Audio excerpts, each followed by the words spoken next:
Hello. Hello, am I live? Probably live, might be live. If I'm not live, let me know in Discord.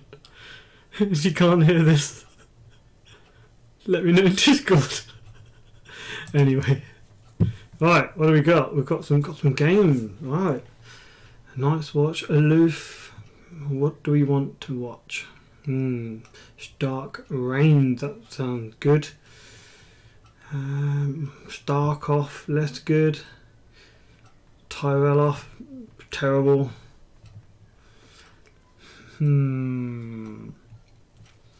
Why don't we go with...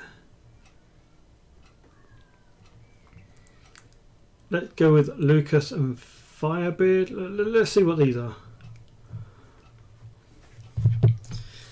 I'm guessing I must be audible because Rebecca hasn't told me otherwise, so that's a win.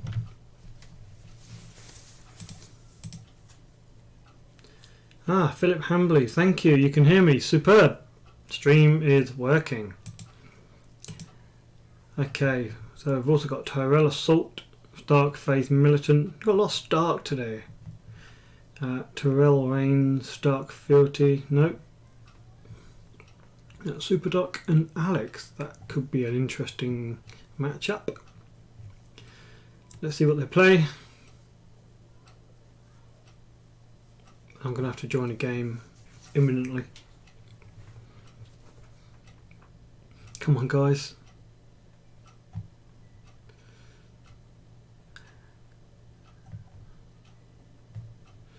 Otherwise, we're just going straight into Night's Watch.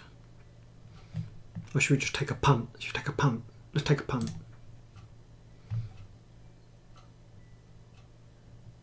There we go. Yes, worth it. Okay, Stark Valyrian Steel, Greyjoy Fealty. There's no Rebecca with me today. She's there looking after the small child that will need looking after and bathing and putting to bed, and I have expertly dodged my responsibilities by agreeing to do this. Let's make this slightly bigger, shall we? Is that too big? Too little? Too big? Be easier to see on the screen if I make it this size. If it's problematic, I'll zoom back out. So, it's been a while since I've streamed anything Thrones wise. Been pretty busy with design team stuff, things like that. And life, you know, another baby on the way will do that. Yeah, I definitely need to zoom out again. No, wrong way. Yes. Okay.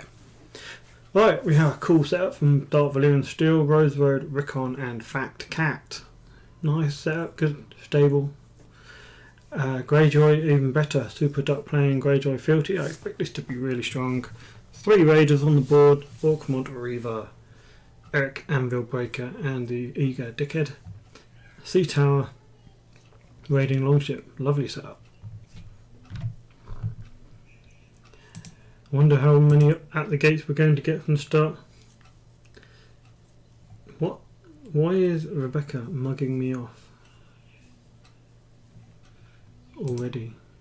I don't understand. Stop bullying me. I can see you in the chat.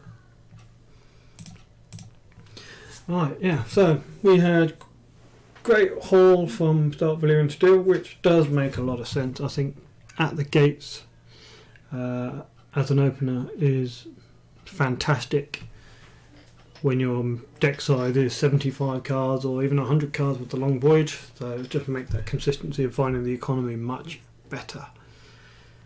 So that is really good for those decks.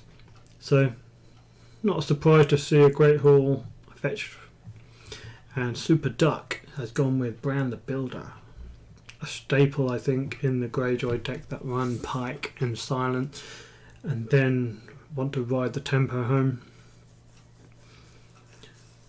So Super Duck going to have access to at least 7 resources here.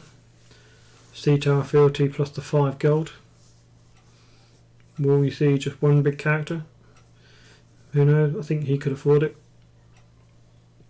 given the 3 chuds on the board.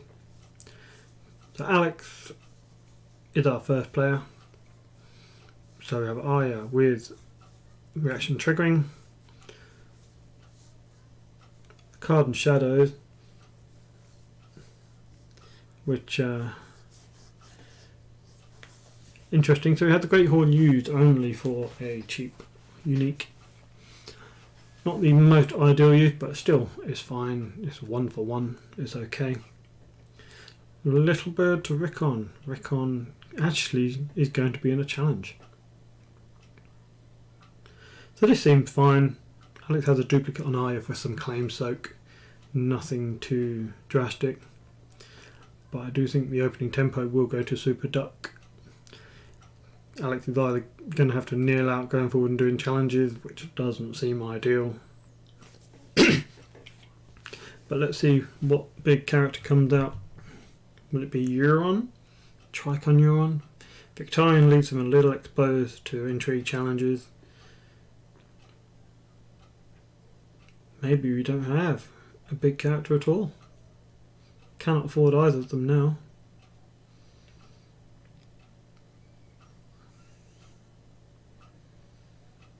Wow. Okay, game on.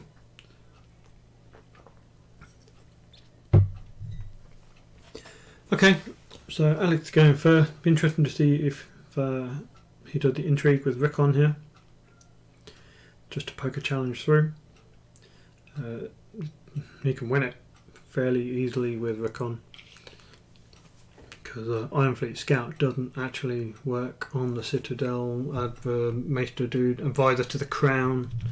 Thinking of Citadel Maester. Cool, it is not.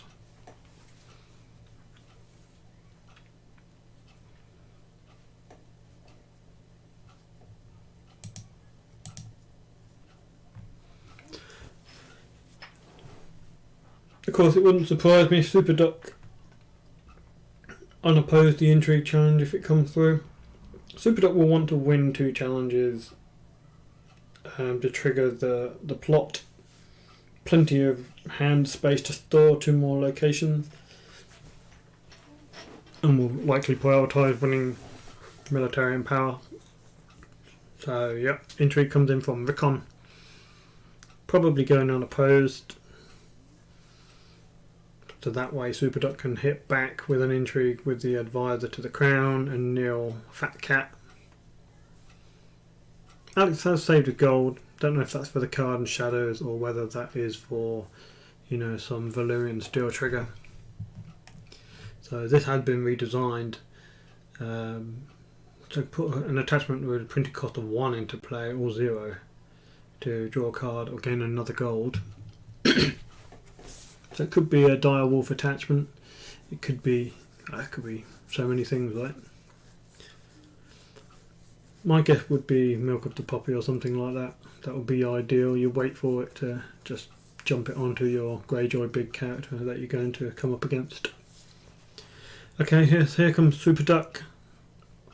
Looking to win the military and power, certainly. I mean, the good thing about this is one of them is going to be unopposed, so you get a great Kraken trigger or another card to draw. So it should end this round on 6 cards, which is really nice given what's on the board.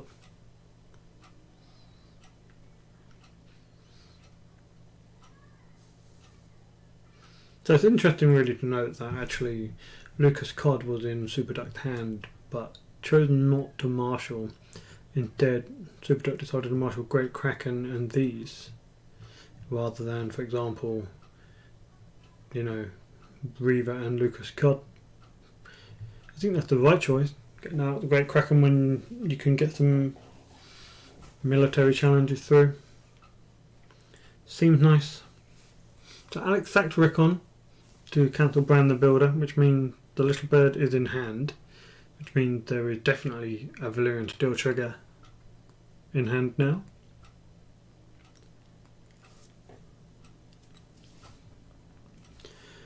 So intrigue defended, and then we're going to get a power challenge, probably with the Reavers for max pillage.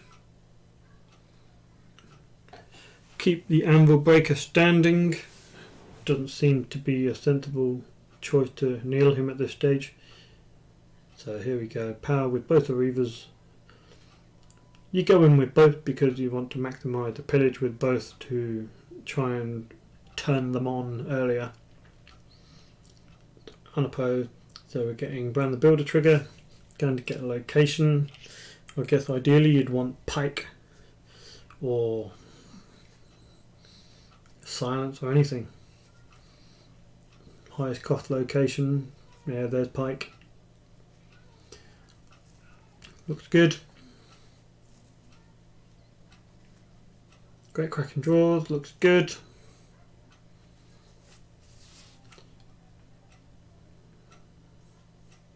And we'll win dominance. Oh, Wob and Wyman discarded with pillage. Great pillagers. Wow. That's going to be impactful, I think, given that a Fat Cat deck like to work with Rob and Wyman more than anything else. We didn't get a Valyrian Steel trigger. Oh, we're going to get one now. So Valyrian Steel trigger to draw a card is sensible. Use up the gold that's going away. Might as well draw yourself a card.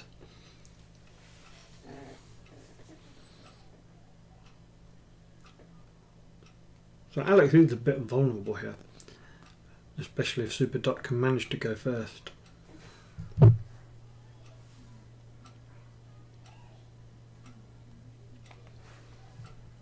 Which I'm sure Super Doc can go first. Much more so than Dark Valyrian Steel with the initiative I would expect to see on their plots. Right, we have Heir to the Iron Throne. Going to get the little bird back in hand, I suppose. And at the gate from Super Duck. So it's consistency of economy now is order of the day for Super Duck. And Alex is looking for one of those big characters. And of course this plot works really well with Fat Cat because she will get a free power.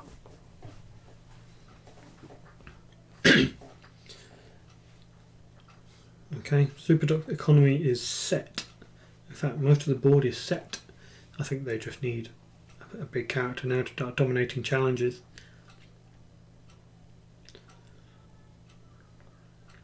Unfortunately, Alex kind of whiffed a bit on the Heir to the Iron Throne. Got a dupe for Arya, fine. Probably not the ideal play. Well, not the ideal result, I would say. Not the most ideal play. It does suck a bit, but I still think Alex is slightly behind on the board state anyway. I mean, the thing that will save Alex's game is if Alex is holding a really nice reset. Something like the first snow would really set back the Greyjoy player, but the longer that waits, that's going to be less the case. Simply because Super Duck going to marshal something big soon. Surely. Here we go, come on. Euron, Victorian, or is it just Pike? Nope, it is a character. King Balon. King Balon, I like this. No, I think all three Balons are really all good, all three of them. If you take the Greyjoy Crossing deck of 2018, 2019, you could play King Balon, you could play Pillage Balon, you could play Core Balon. They'd all do a job in the Crossing deck. Pillage Balon helps you get more character for your challenges. King Balon can participate in 2 challenges. Core Balon wins you the 3rd challenge almost automatically. I think FFG actually did a really good job with the Balons. Although I do remember this King Balon, when he first came out, everyone was saying it was terrible. They called him Failon because he was apparently a fail. But no, not the case. Okay, what can Alex do here? So we've got a Great Hall again for another 4 cost character this time. So not a 6 coster. We've seen Rob and Wyman in the deck. Doesn't look like the deck is very smooth at the moment, which can be a problem with the 75 card deck, I feel. I actually ran Stark Valyrian Steel at Starlek one year, and yeah, it was inconsistent. 4-4 was my score. sometimes you just don't draw the pieces in the right order and it's hard to get onto the board whilst the other smaller decks at 60 cards are doing their thing really consistently. And that happens.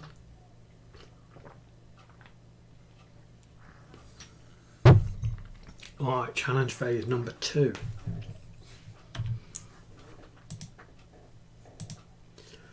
Wow, I've got 3 viewers. Crikey. Thank you, all 3 of you. Or is it 2 of you? I don't know. But I appreciate it anyway. It's like, you know, commentating Throne in the company of 3 friends. And Evson. Right. What have we got then? So, Balon has stealth with the Great Kraken, bypasses Daisy with the stealth. So we're saying you nil Arya to defend or it's unopposed. Arya does defend to block the unopposed. Which is, you know, it's a good choice. Simply because the raiding longship will take out anyone without attachments. Arya has an attachment, so this can be defended without risk of being taken out of the challenge, or not contributing to strength, I would say. And Arya's Duke goes for claim. What do we have on Daisy here? We have a Sweet Sleep. Yeah, that's sensible. Don't know if Greyjoy Fealty runs milks or whether it's more proactive deck. So intrigue for 1.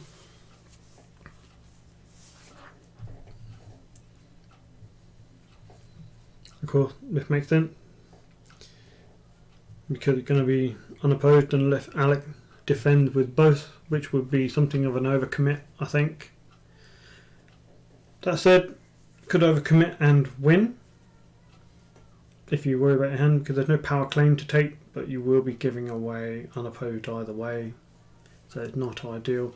Alec does still have 2 gold and a Valyrian Steel Trigger and a Shadows card. There may be a mirror, but I feel like if there was a mirror, it might have come out earlier to blank Balon to at least stop the non-kneeling and renown. Of course, we do have Eric Anvil Breaker.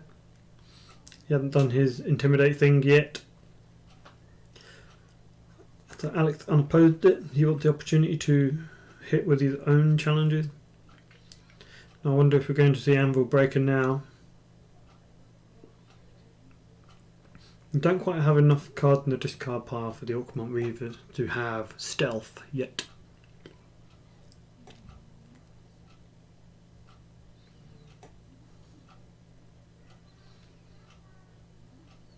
Superduck has no qualms about playing the best deck in the meta, I think. If it was me, I think I'd be a bit embarrassed to play Greyjoy Fealty with Pike. Because 1, it's just a really, really strong deck.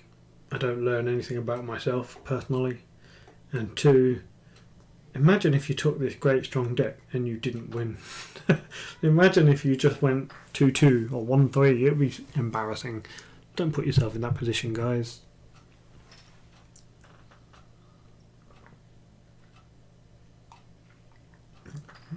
So from that unopposed intrigue challenge we had a We Do Not Sow to discard the Little Bird. Something that's always great about We Do Not Sow, it not only targets location, it targets attachments too. So good attachment control. If there was a milk on his Balon, for example, We Do Not Sow can discard that too. So, Superduck's done a power challenge with just Balon. Obviously, stealthing Daisy, still possible to win it.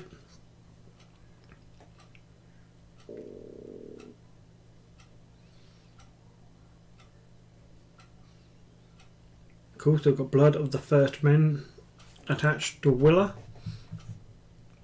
So that allows a participating dark character to join in, specifically this character with the attachment. So raiding longship can't take her out of the challenge, just so it's not unopposed. Interesting that Super Duck decided it was not time for the Anvil Breaker to intimidate.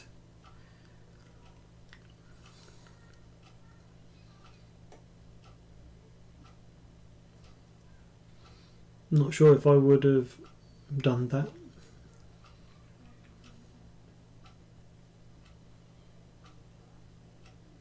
I think perhaps I would have, just to kneel out some of that intrigue power.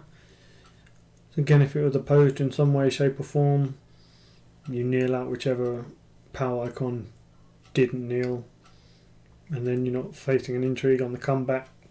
And if they just unoppose it, then you get great Kraken triggers. But I'm sure Super Duck is a better player than I am. So who am I to disagree?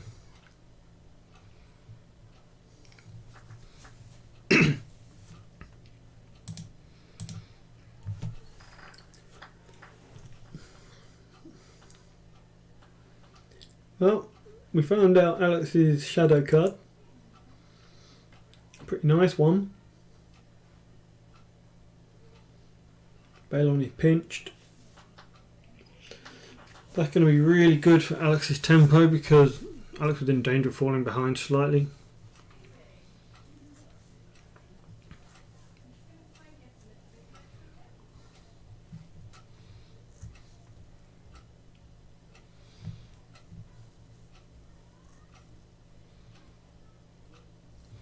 Yeah, I guess we already had the Valyrian Steel trigger in the challenge phase from Blood of the First Men. That was kind of forced because of the raiding longship, so Pinch of Powder didn't trigger the agenda. But I think the tempo was already acquired with bouncing Balon.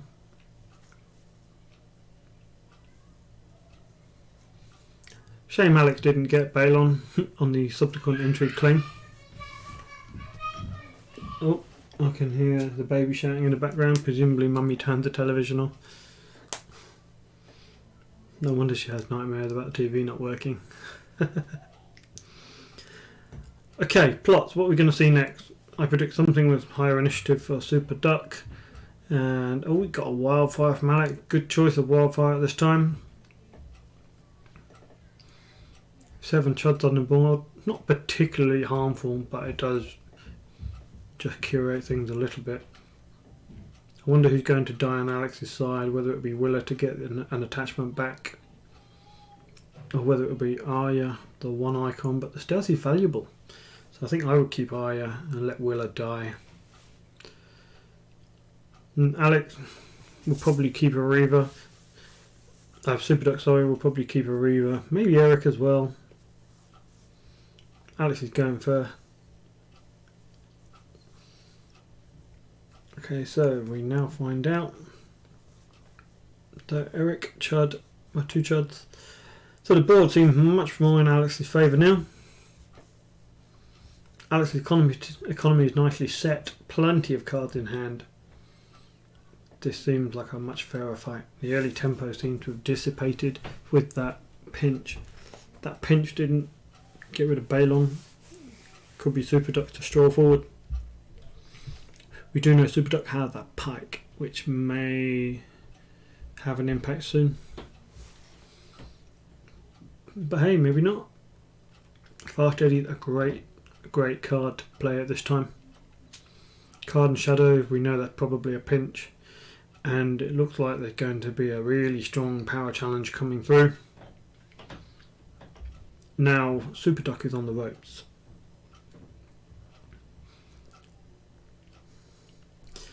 Let's see what they can marshal.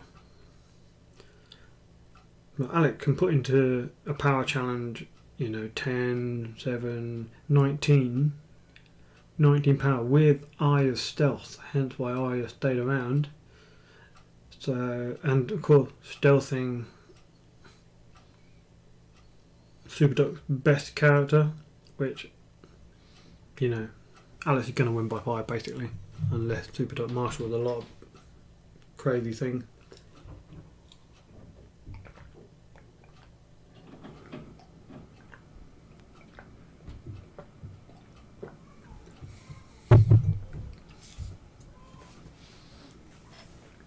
So let's see. What do you have?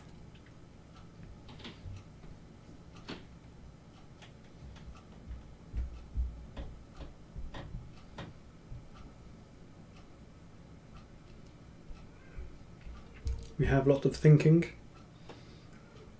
So we've knelt the Great Hall and used fealty. So it seems like there is a decision between some characters.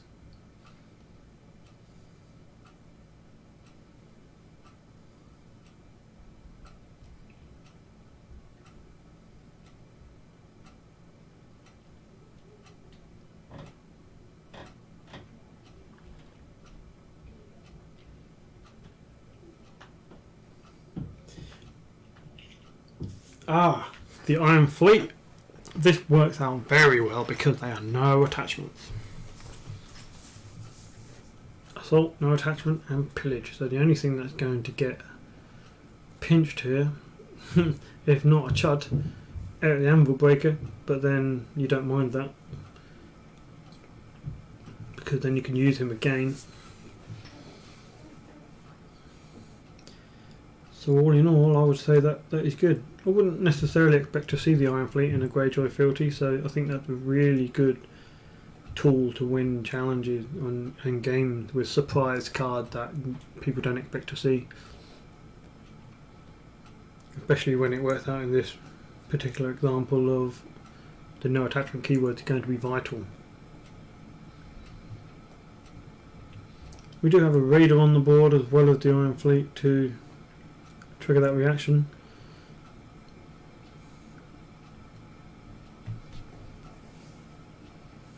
So, you're Alex, what do you do?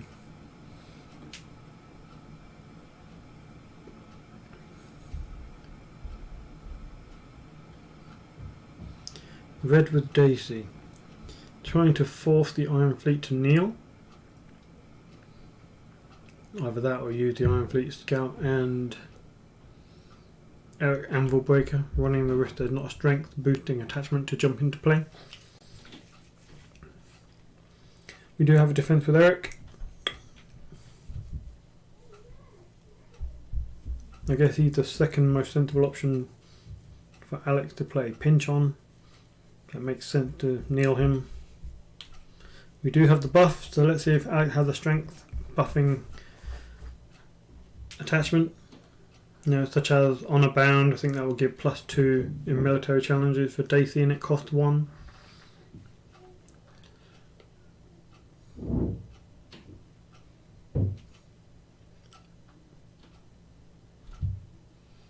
Blood of the First Men. Of course, yes, we knew that attachment existed. So now we can have another participant in the military if Alex decides it is the case or worthy.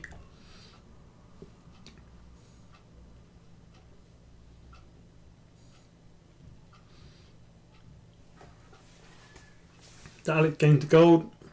Presumably that is to keep the option of pinch. So we're going to get a military claim and a character pinched.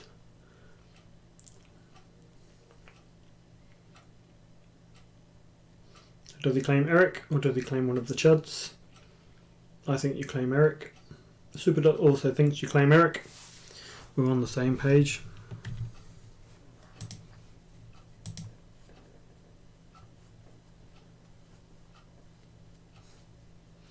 36 minutes left until plot 2. What's going on? What's going on is a cat and mouse back and forth game here where Super Duck had the opening tempo of round 1 and 2 until King Balon suffered a pinch of powder and now the tempo swung back the other way. So that power from Arya, don't think that can be won by Super Duck. And Alex is threatening to jump ahead on the power gains now.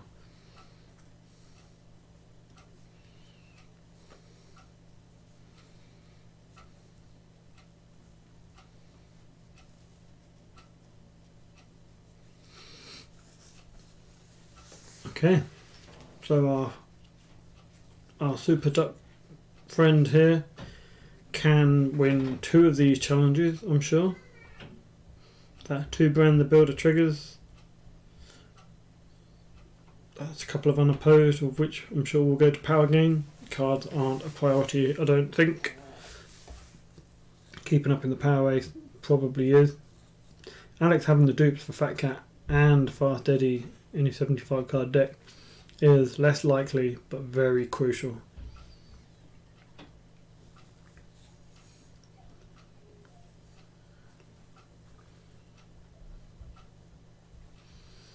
So what will we find with Bran the Builder? Silence. Okay, we could be looking at a Pike Silence combination coming up.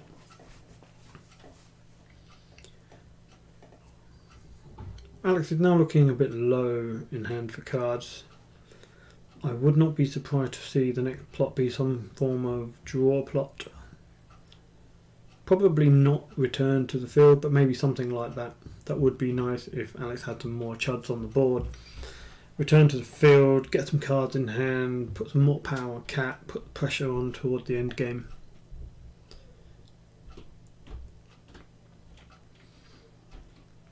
Super Duck got all the cards, but if just running Valar Morghulis might struggle to play an effective reset against those against those duped characters. That would be my concern as a Greyjoy player. There's probably not quite enough time to push through the win unless you acquire a lot more power, which is going to need to be done. Thing is, Super Duck can win the power, but he foregoes the unopposed to the Great Kraken.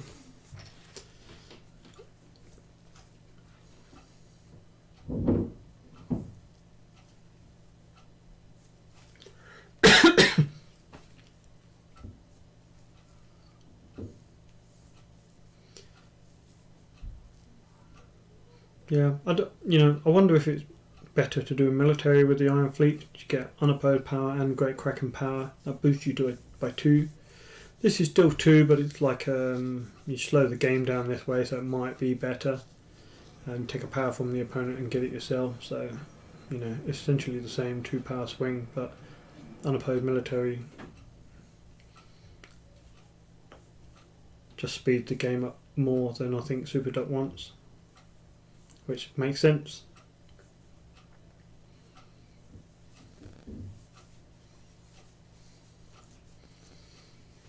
Frozen Solid gone and Ward gone. 2 good attachment.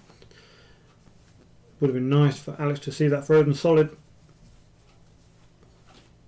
Are we going to see a pinch come into play for the... No, we can't because the faction card is not. Ignore me.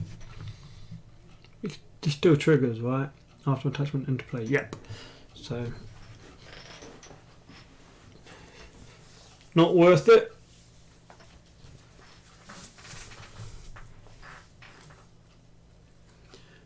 Okay, let's see what plot 4 is. This game's going along at a nice pace. Not slow, not fast. Pike gone for reserve. I can understand that. There aren't any real good targets for Pike at the moment. Dacey's ineligible. There's only really Arya or an Econ.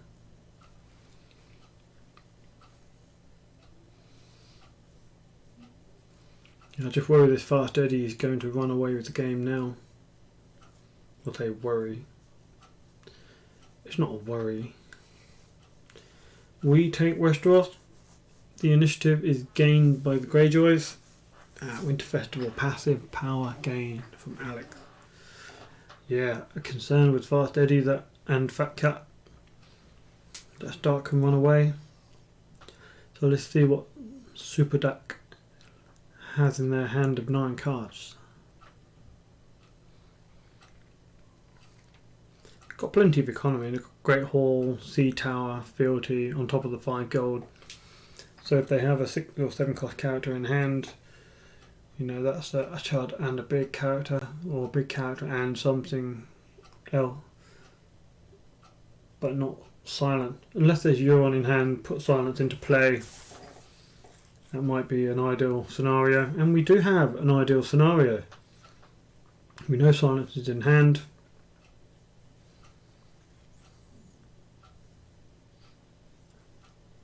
There it is. Nice bit of tempo there. And an eager deckhand coming into play for free. Possibly my math was off here somewhere. I don't recall.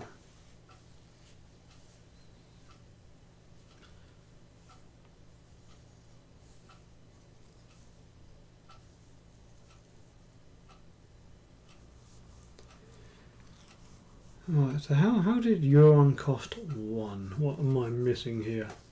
So Fealty reduced by 1, Great Hall reduced by 2, Sea Tower reduced by 1, so Euron should have cost 2. I've missed something here, and it's the Iron Fleet, because Euron is a raider. Superb.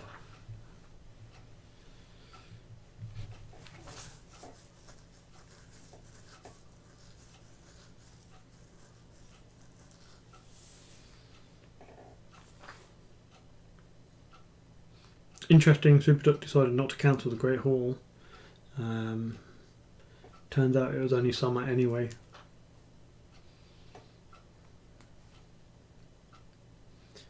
Ah, Drowned God Fanatic.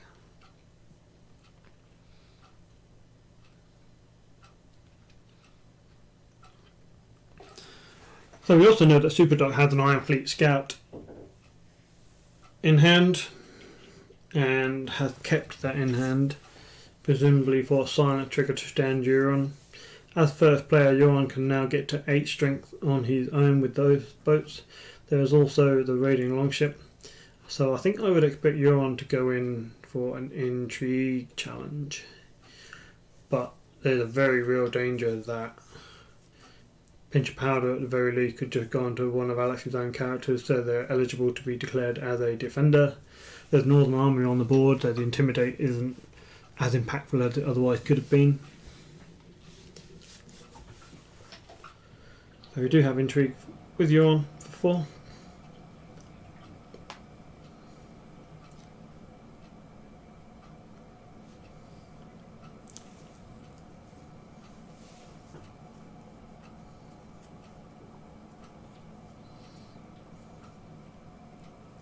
Of course, Superduck just has to be wary that that Pinch of Powder doesn't come out and hit Euron, although it almost certainly will. It's going to be very difficult to avoid it. Of course, Alex does have to defend challenges, so it might be the way.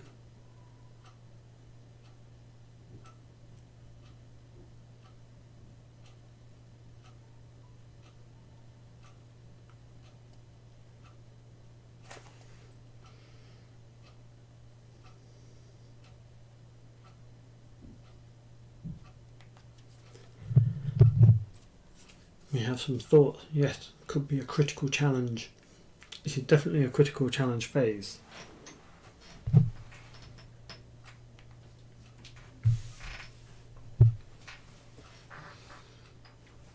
We have 3 spectators. Nil and Overflow 7.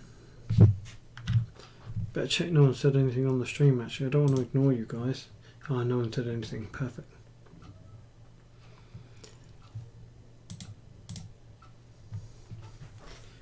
So what do you do if you're Alex? Do you throw in an attachment on Fat Cat to oppose the challenge? That will protect you from the raiding longship. You could still lose the challenge. No, you do something even better. You draw your 1 of Milk of the Poppy and you chuck it on your 1, so it's intimidated, not a factor. That is big. That is big. Or is it big? What's going on?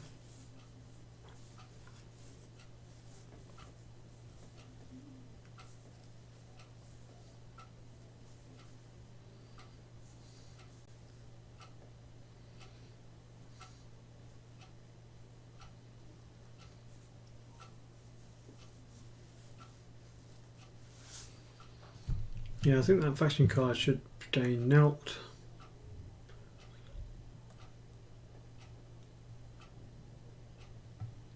Yeah, but for some reason did not trigger Valyrian Steel. Didn't trigger the reaction. Used the action, so the faction card should be nil. It didn't trigger the reaction for some reason. Probably not going to be key. There's no card in the hand now. Maybe didn't want to trigger the reaction because wanted to trigger it after this came out and wanted to have no card in hand at this time. Would make sense. So that way there's nothing to claim, no intimidates.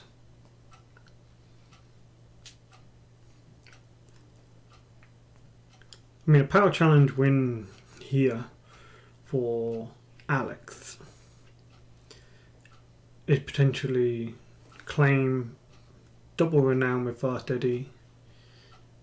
Daisy also has renown, so that's 4. Winterfest 4, that's another 2, so that's 6 power just there. That would put Alex on 13. Then we're just talking about a return to the field to get rid of Arya and Summer to win the game.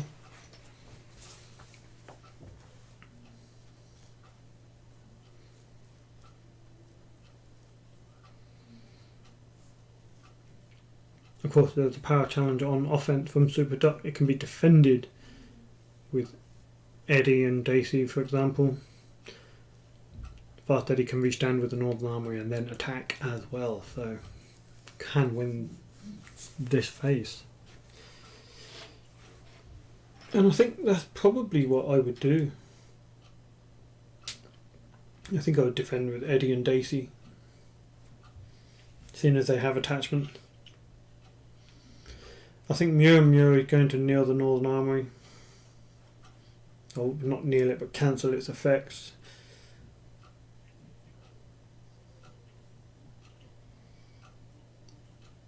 But I still think it's worthwhile defending with Daisy and Eddie, simply because Arya had that power stealth. So you can stealth Euron if he stands, or whatever the biggest power icon is, and still win it with Cat. I think I would probably defend the power here. But then I'm not 2022 online world champion. What do I know? If I'm wrong, clearly just, message in the comments, say, Richard, you are wrong. You are always wrong and you will forever be wrong.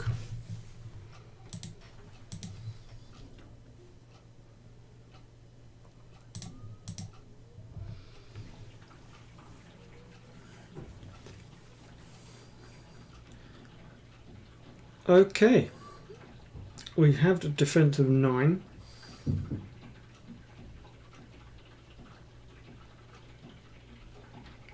I guess the thoughts here is that there's another Iron Fleet Scout to come in with Silence, which can take the fleet up to 12, but we have Eddard to come in with Blood of the First Men, which otherwise would not have been possible. If Alex had defended with Daisy and Eddard, that would only have been 11, and Super Duck can win the challenge. So if you didn't say I was wrong, more for you.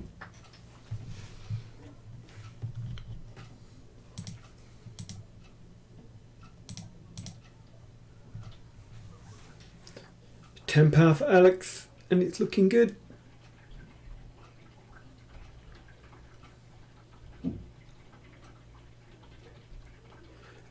So I think Super Duck should probably do nothing now.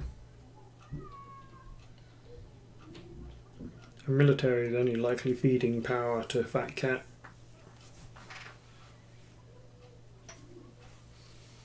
Because Alex cannot defend it, I don't think.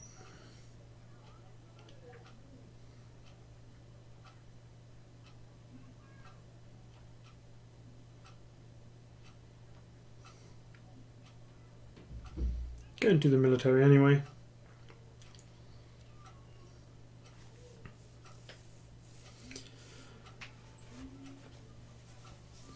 Yeah, I think that could probably go unopposed. You could kill Arya here, get the power on Fat Cat, bring the Water Dancer's sword back to hand, or trigger next round.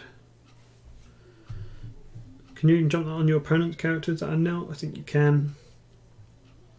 Yeah, I think, for example, Alex, if you want to draw a card now, he could ambush that out onto.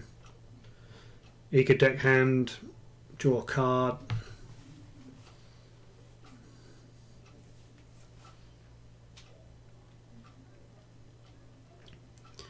Super Duck wins the challenge. Going to trigger the Great Kraken for power, I suppose.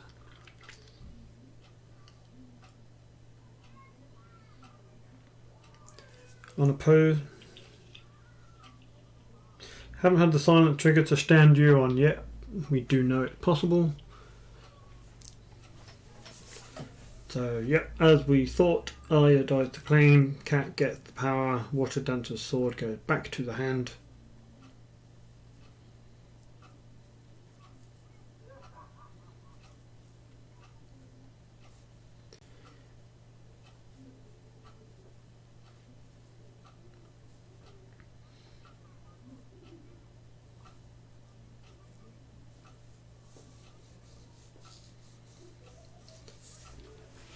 I don't think Alex can win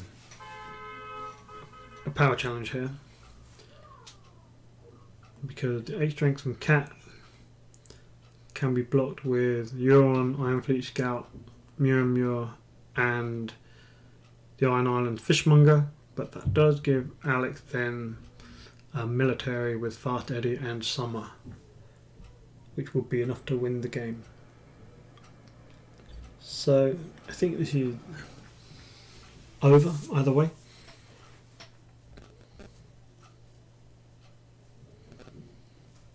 If not this round, it probably will be with return to the field next round.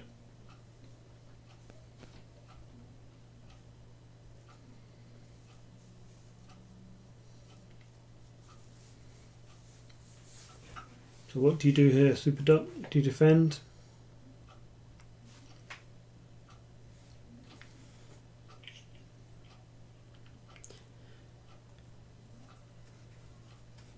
Now we take Westeros it's a great statted plot, but you know there's a group of us doing some written article for Throne, the reviews of the redesigns and future cards from the design team, and I recently reviewed or written down my review for We Take Westeros, and you know it's people think it's better than it is. It's just a good stat plot now. It doesn't do anything essentially. You can kneel a raider if you want to take something not great, an economy location I suppose, which if you take a King's Road it would make it an 891 stat plot in a blink, but it's just stats and it don't help you do anything, and your plots are one of your most valuable resources to win the game, to do something impactful. Okay, Super defends with 7. He forgets, sorry, and concedes. Yeah, I think he realised that he could defend with everything, buff with the scout, but then Eddard would stand with the Northern Armoury, and that would be game. Alright, well done, Alex. That was a really nice win from an unlikely position midway through round 2. So yeah. There we go. Well played. I think we can leave this game now. Should we have a look at anything else that's still going, or should we just wait? I think we can just wait for the next round now. That looks all done. They're just waiting on the one. So for now, I'll just pause the stream and maybe I will be back in a minute. Maybe I won't be.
What's up guys, I'm back.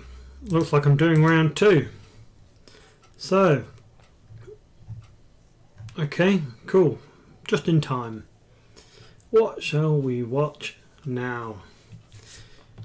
Any requests, make them known now before I just do what I want.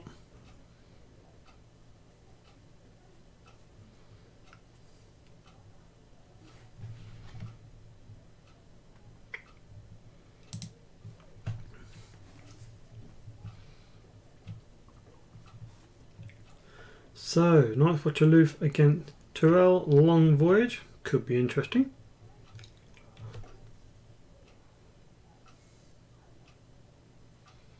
In fact, shall we just do that? I think maybe. Oh yeah, but I want to see the start range. Yeah, let's watch this one. Aha! So, Barra, Prince That Was Promised. Stark Reigns of Castamere. Lots of nice polite banter between participants. We like to see that. Very friendly, bit familiar. They obviously play each other a little bit. Sir Davos Seaworth, the Prince That Was Promised. This is not disappointing. No, I don't know Feuerbart at all, but what I do know is that he's wild, does some crazy shit. Okay, setups. King's Gate. Is that Bonifer? Bonifers are good. We've got the 7 Prince That Was Promised, perhaps. Fascinating. Fiery Followers. Again, Wyman and Bran. Not the most ideal setup for start range, but when you're backed up by at the gates, it's not too bad. Now we have the Maiden for the Barrow Prince That Was Promised. So we may see quite a lot of the 7 synergy, and subsequently I am regretting everything. I do not like the 7 generally. The 7 bore me to tears. Baratheon, however, may put a slightly more entertaining spin on it. So let's see. I do like drawing cards though, which Bonifer is basically saying draw lots of cards. Brilliant. So interesting, we have a Kingsroad marshalled and sacrificed. Well, first of all, we did have a Bear Island Scout marshalled and whiffed. A good redesign, I think this is. Very much more balanced. I mean, being able to find any card you want from a 2-cost Chud was just insane. So yeah, nicely balanced now. Lady on Wyman, that's good to keep the rain threat. Forcing Feuerbart to play another intrigue icon to avoid an easy Reigns trigger.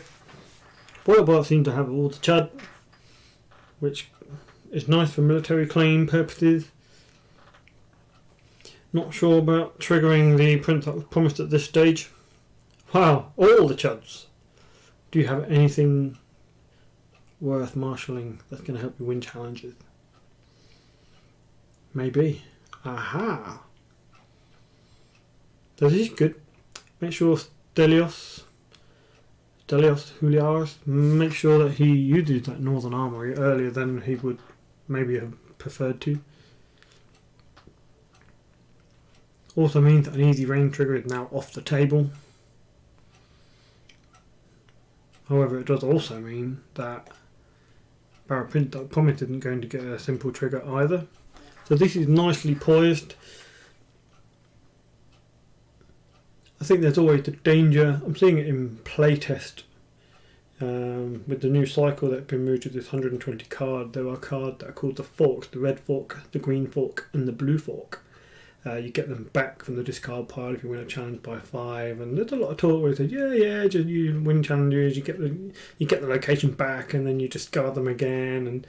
But you know, winning challenges by 5 when your opponent doesn't want you to isn't that easy. As you can see here, Barrow wants to win power by 5, Stark wants to win intrigue by 5, and it's just not as easy as that. Your opponent isn't complicit in Not just going to say, yeah, do what you want, mate. You can have your forks back for extra claim. You can have your Rains trigger. Nah.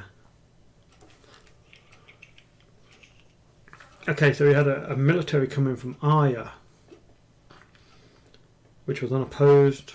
The Stelios put some power on his house card for Baratheon to take. I mean, Baratheon can win a power challenge.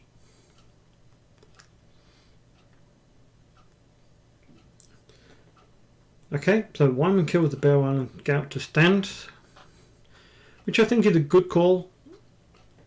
Obviously it whittled down the start board slightly, but saves that Northern Armory trigger. And is now going to force Melisandre to get involved in a losing challenge. Either that or Stelios is going to trigger the Reigns of Castamere. I would be very interested to see what schemes are being run in this iteration of Reign. I played and Start Reign for a long time, for a whole season I think, with mainly direwolves. But I think this one is different and would run different scheme plots. Though unopposed, not scared of the Reign. So is it going to be something simple like Filthy Accusation? I can't see many other plots. I mean, if there's a riddle, ineffective, Forgotten Plan, meh. A Game of Thrones, it is.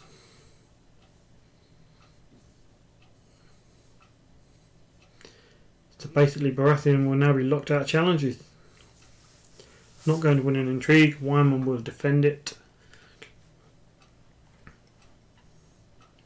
But then Baratheon will take dominance.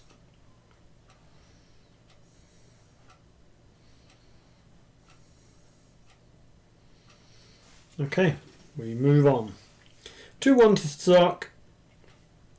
Baratheon has a wider board with Melisandre a key piece, I imagine. Stark having some good characters out. Let's see, plot 2. Heir to the Iron Throne and supporting the faith.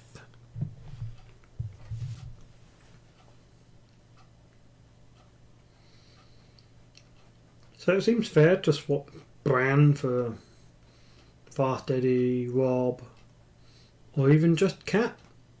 Nice intrigue icon. Definitely going to help triggering your agenda if she can remain standing. She's going to have a dupe as well, so there's some claim soak. Great Hall. Now, do we have something worthwhile?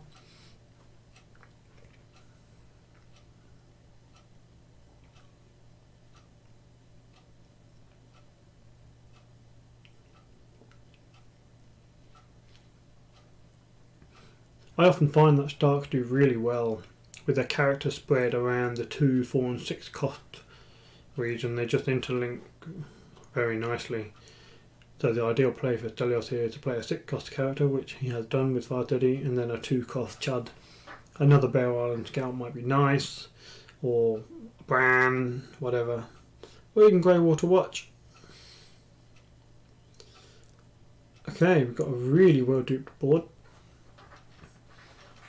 But yeah, Baratheon aren't in the business generally of murdering characters and playing Valar Morghulis. Baratheon are usually in the business of kneeling out your characters, which is more impactful if your board is short and you only have 4 characters on it. So I'm sure there's going to be a Valor. There is a Valor. Yeah, who's going to get knelt? Fast Eddie? Or is it going to be an intrigue icon?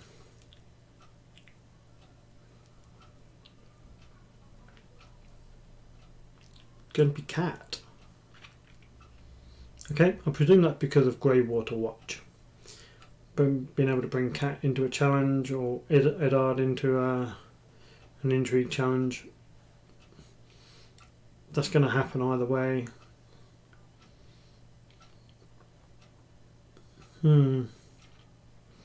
So at the moment, I think the Stark player has the upper hand. slightly more cards in hand. They've got some strong characters on the board with Eddie, who's just going to accrue power unless Baratheon can do something about it. I imagine, judging by the character cost spread of the Baratheon board, they might be running Valar Harris.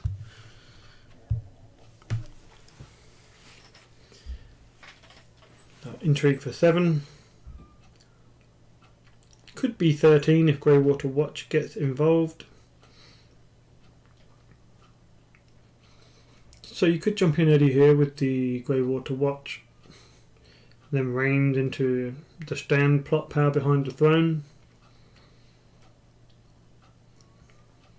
Not sure what else they have. They almost certainly don't have the Red Wedding. Pardon me.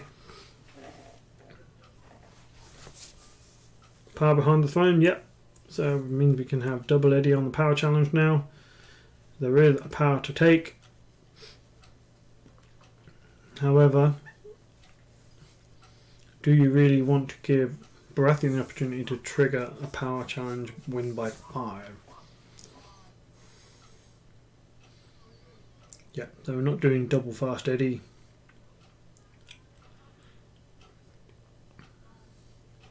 We're going to win the military challenge. We're going to kill off a Dragonstone faithful.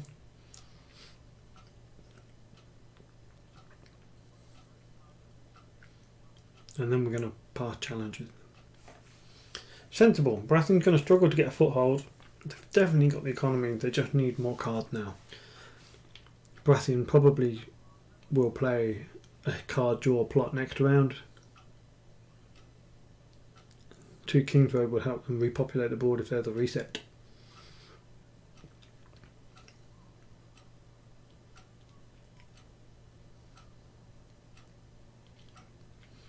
Yeah, Stelios saving that Power Behind the Throne token to stand and then block the power challenge, so there's no win by 5. And standing cat means there's no tricks. Not that I think there was one, but there is no trick. So Feuerbart wins dominance, and it's 4-4. It's still relatively even, despite the seeming power and shenanigans of Stelios. Stelios has done some things, won some challenges, tricked Eddard into a challenge, triggered Vayne, got a sneaky plot out, but then hasn't really gone much further in the power stakes. But Baratheon sort of clung on in there and now played a really impactful duel. So it could be that Wyman would kneel and Eddard could die, just restand Wyman and draw a card. Because if it's the other way around, you don't have a lot of power to trigger your reigns. Although you would keep a duped character. I don't think I'd be worried about keeping the duped character, simply because Baratheon don't ordinarily play Morgullis. That is exactly what's happened then, so bye-bye Eddard. Up you stand, Wyman.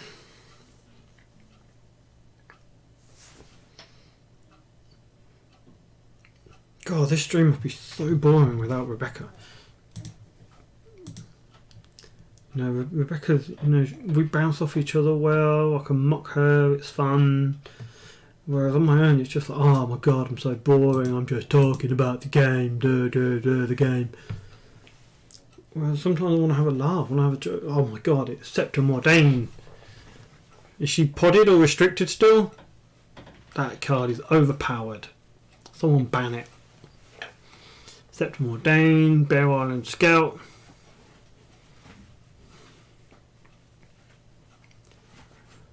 It's interesting here that Firebeard has the attachment reducing Solace, so presumably there's going to be some of the law attachment. It seems like my early fear that the 7 would be heavily involved in this game was unfounded. Feuerbart tricked me with the Maiden and Bonifer.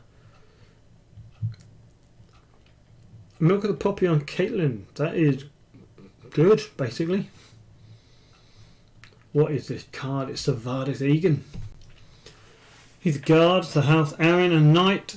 Reaction after you lose a challenge in which Savardis Egan is defending. Sacrifice him to choose an attacking character. Place it in shadows with a shadow token on it.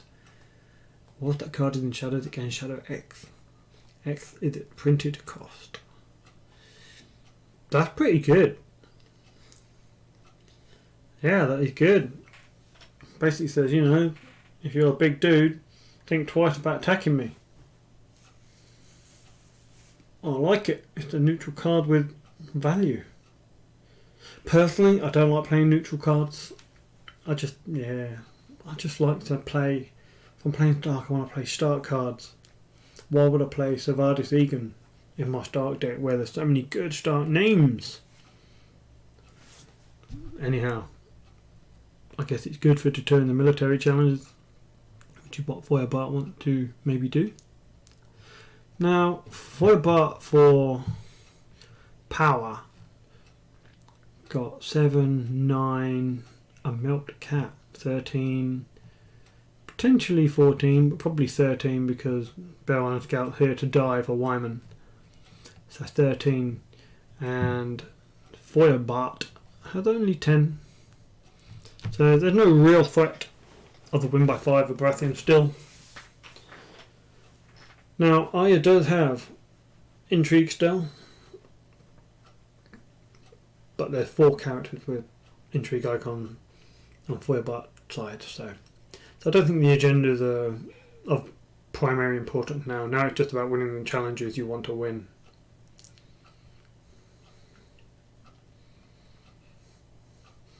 All 3 Dragonstone Faithfuls are dead. They did a really valuable job. Out comes one of these shadow cards, and it is Mira Reed. Who's going to be blanked? Vardis? Bonifer? No more insight for you, sir.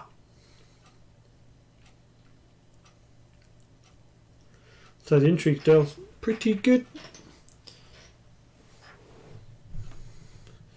Intrigue for 4 with Scepter and Mira. No danger of Greywater Watch. If it's unopposed, there's no gold to move Lady, to then suddenly go to 6 strength. Yeah, I don't think this is an attempt to win by 5.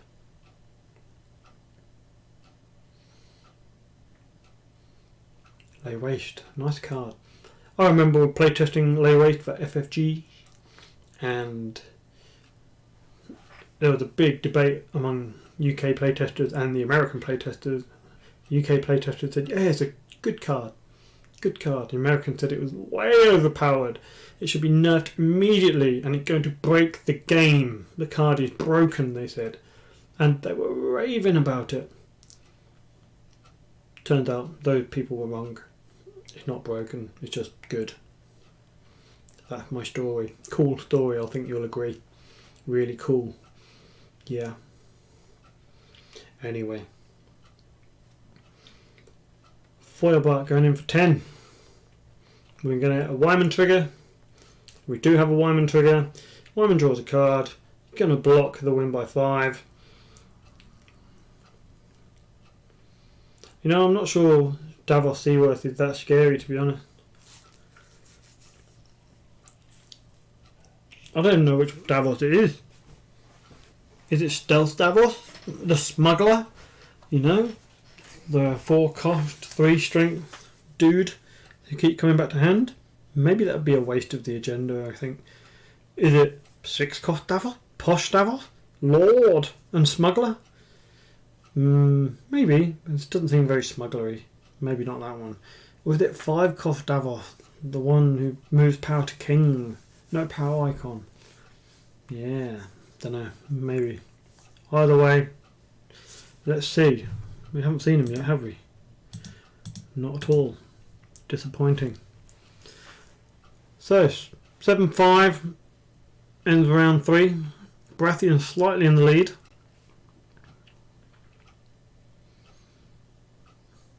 I feel like Stark just one character away from rolling over. Baratheon just keeping slightly ahead, which is always the way between good matches between Baratheon and Stark. You know, when you're breathing, you're just trying to keep your head above water and just stay one step ahead of the opponent.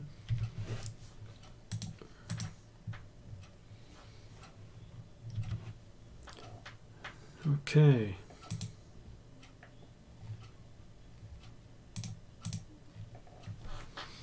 The Smith, which also has initiative because of the maiden.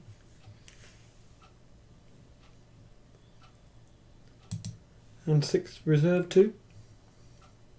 So we do seem to have the 7 plot theme.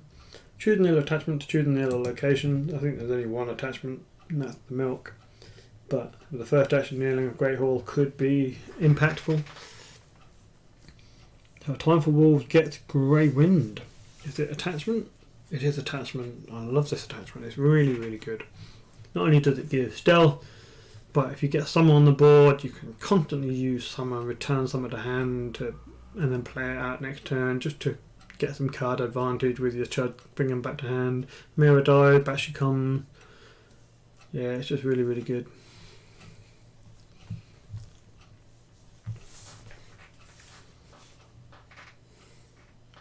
Right, what do we got? So Stelios is the first player.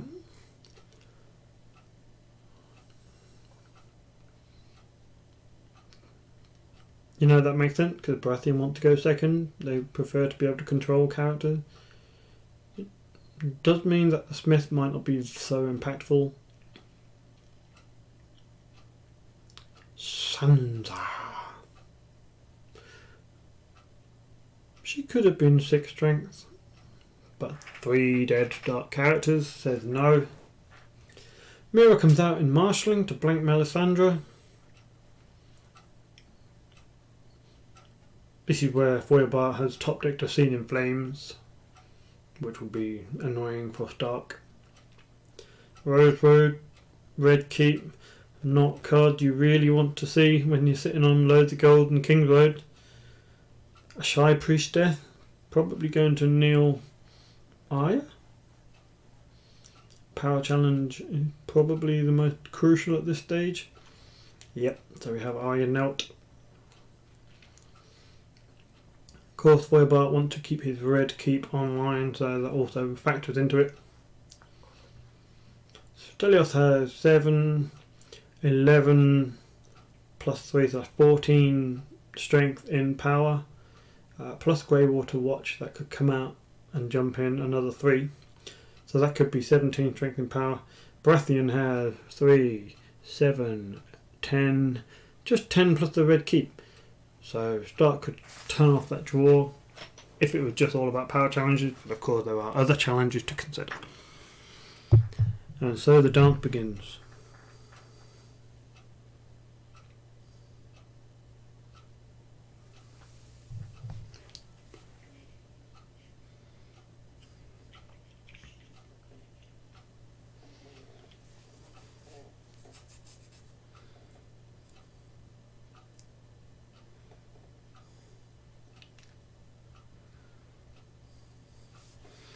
Right, intrigue coming in from Stelios.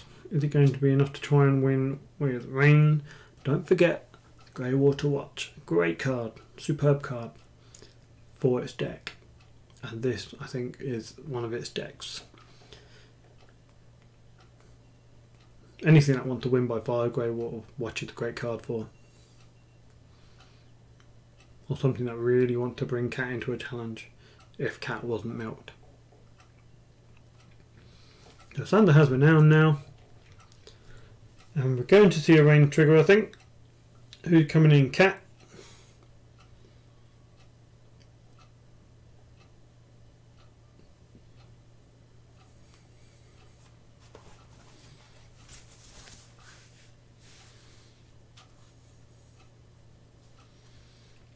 Could be Wyman if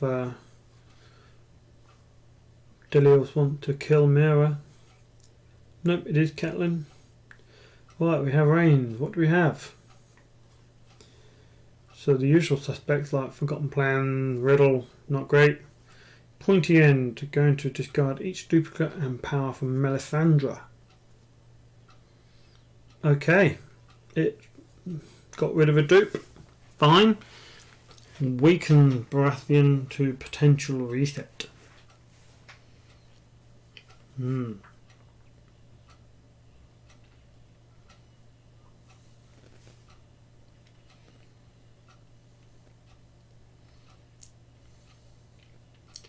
I wonder if the mirror trigger would have been better in challenges.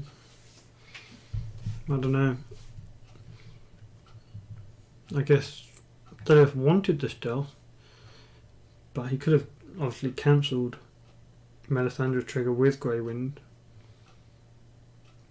But he's using this stealth on defense.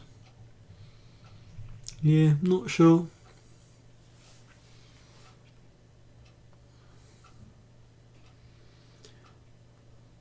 Okay, I guess Mirror's going to die now, but it's not going to make any difference. Because Wyman can only defend for 7.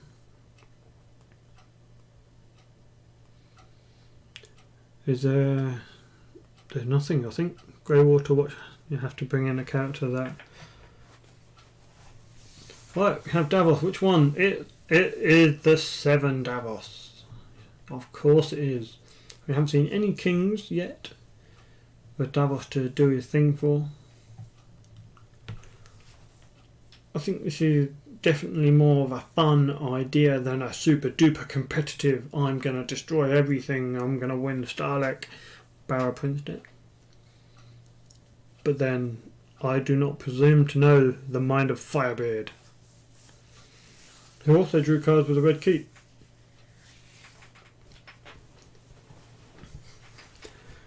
So I think maybe Stark went in a bit too heavy that round on trying to trigger range, which seemingly is not that impactful to discard a dupe unless he's going to play Valar Morghulis now. If he plays Valar Morghulis, that kind of makes sense because now the board is wiped there, although he has taken a dupe off Scepter.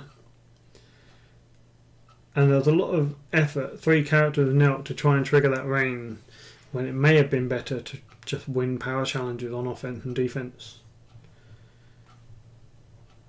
Man, Valar Morghulis would have been absolutely abysmal if Stark had made that play to play it.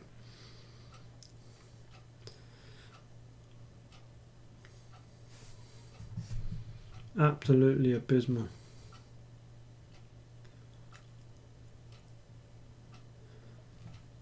Otherwise, pointy end would have discarded Cat's dupe and everything would be gone. So, lots of econs on the board. Let's see what is in the hands. Anguy the Archer. Now, I think Boniface's loyal, right? He is loyal, so he will kneel. And we have Smuggler Davos, who does nothing to help the agenda, and there's no king in play, but there is Davos' boat who gains renown. Nice. And Davos, that boat does do something. We have Rob from Stark. We've got all the big boys coming out now. Resets don't exist. Let's just put out characters.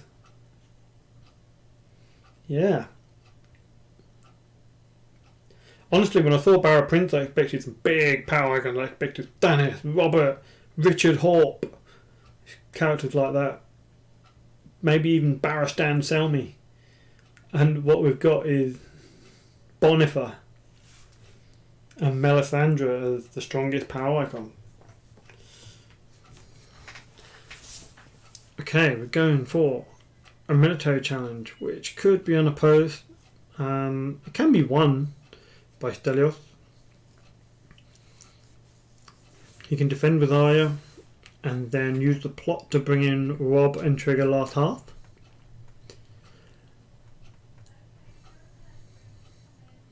Military is the clever one to go in with first, because if you leave it till last, Stark can defend the first couple of challenges and then lock you out of your military by saying, okay, it's unopposed, I'm going to stun my board now with Rob.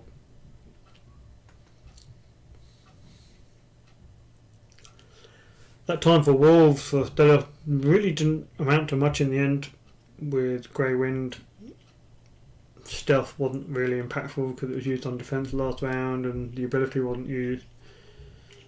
So that didn't work out so well. Right, now Grey Water Watch, bring in Rob Dark into this challenge. So that kind of indicates that he wants to use the plot for other things.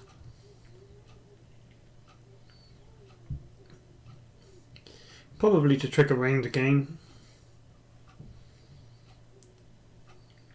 I'm pretty sure that at this stage the play is probably to range into Wildfire and then trigger Rob to stand Rob, Wyman and whatever other character you save.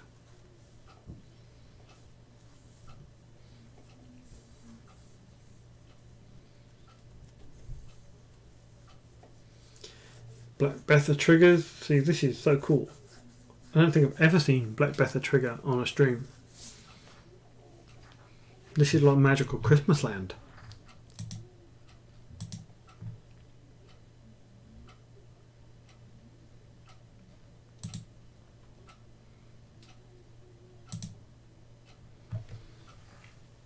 Now we've got the plot. Bring Caitlin in and Delios wins it. Still got a Northern Armory to help trigger the veins on Intrigue, but that's looking less likely. You've got 2 renown for Rob and Sansa.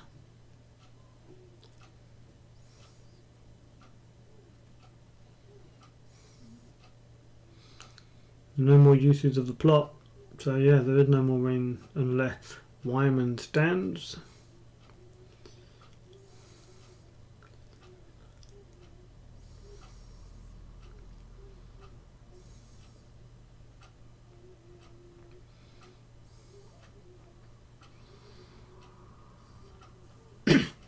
So there don't seem to be any way to stop this print that was promised to trigger. Davos is going to stand. What does Davos do if there's no king? Discard from the losing opponent faction cards. This is going to chip away at your power. Chip, chip, chip.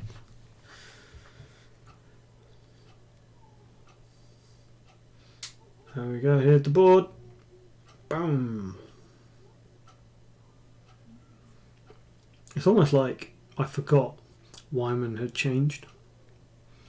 Killer standing Winterfell Steward. I guess there's going to be no Wildfire play. Stand your board with Rob. Defend for 16. Delios win. Didn't defend with Sansa to get the renown. Defended with Arya, who could have been useful on attack to help trigger the reigns. So if he defended with, Sansa instead of Arya, would have 1 by 1 still, got the renown, and then could have done a challenge with Arya and Scepter, stealthing this woman, a shy priestess, win by 5, trigger plot, blah blah blah blah blah blah blah blah. Intrigue for 3. No rain triggers required. Are we going to stand? We're going to stand someone? We're going to stand Rob? No.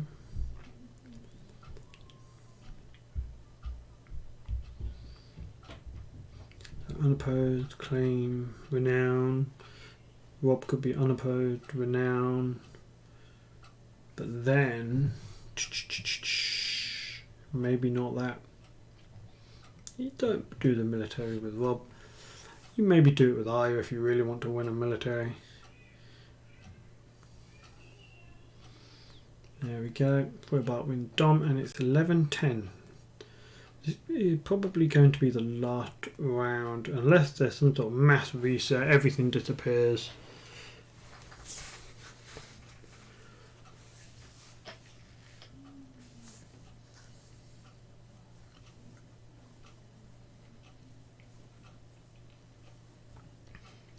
Let's see it, Stelios. Let's see it.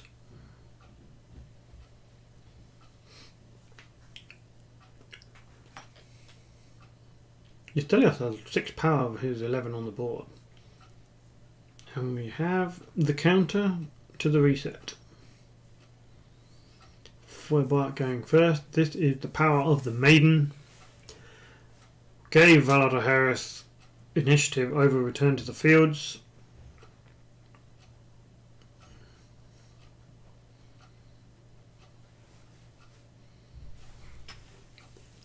Pretty good play. The funny thing, you can spend all your time doing challenges, things, but there's always one or two things that can swing a game.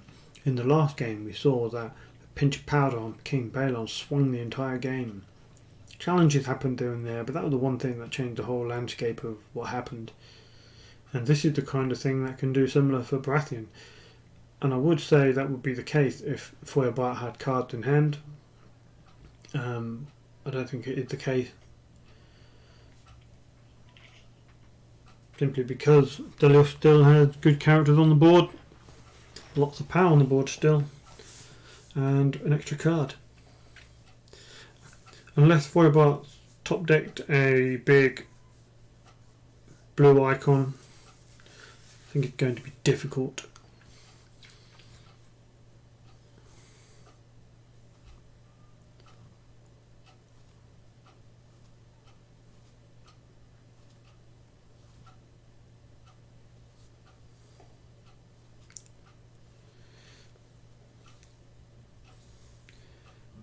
Azor Ahai Reborn. Curious. This is not good. I'm going to get multiple challenges with Rob, potentially. A marshalled Shadow Priestess. Yeah. Yeah, this looks like good for Stark. 3 renowned characters on the board.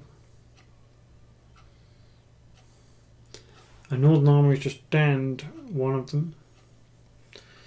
I think it is not looking good for Baratheon.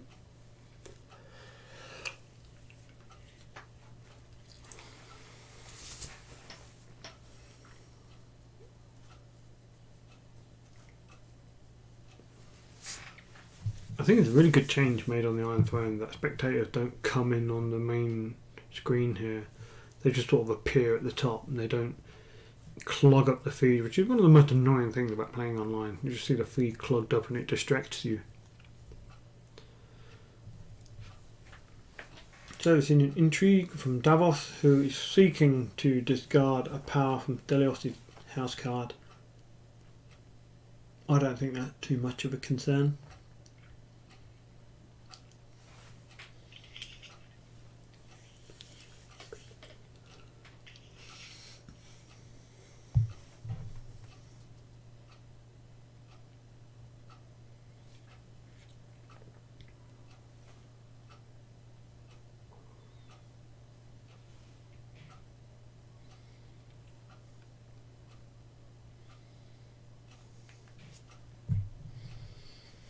Just tell us how to post it, and use Greywater Watch to bring in Sansa to win it.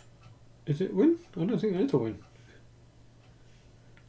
Unless you can bring Greywater Watch out again.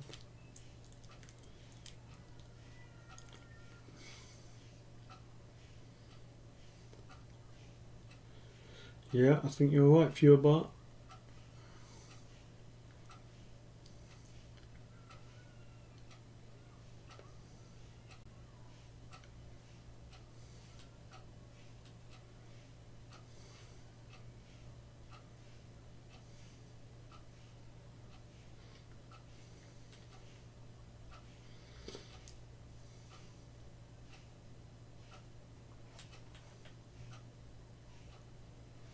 Now we're seeing the game here with Black Betha, Last Hearth.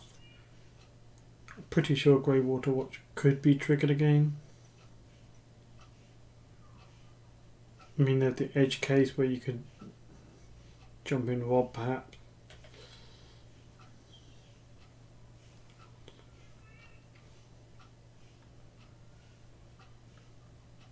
Nope, looks like we're just going to get a Baratheon win. Discarding a 1 power from Stellax's hard card. Yeah, I think maybe that was a a waste of a trigger, I suppose. Because I think Renown would have been valuable on the power challenge. There's nothing really to lose from,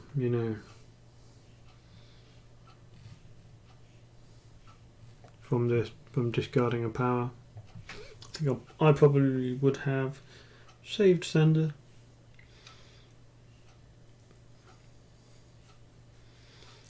Power for 11.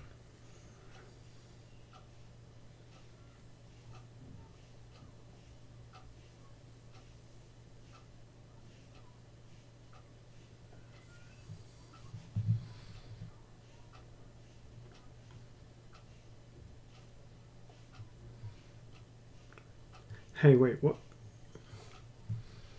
What's he doing in the challenge? Azor Ahai Reborn, of course. Nice.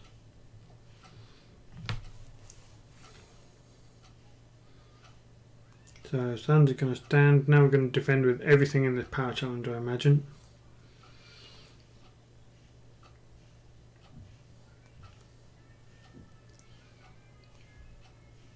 Everything except Sander. Curious. Then why stand Sander at that point? Not sure. But either way, we're going to get a power challenge with Renown, so irrelevant in the end.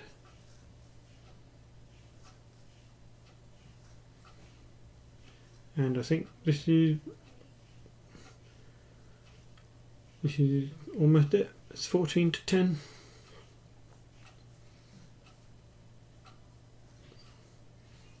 Fjordbart win. Dominant, 14 to 11. Grey Water Watch comes out, spending some of that gold.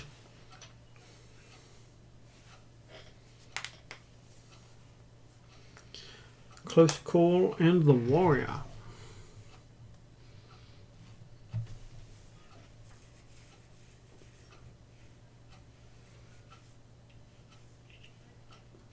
Let's see if the top deck is kind.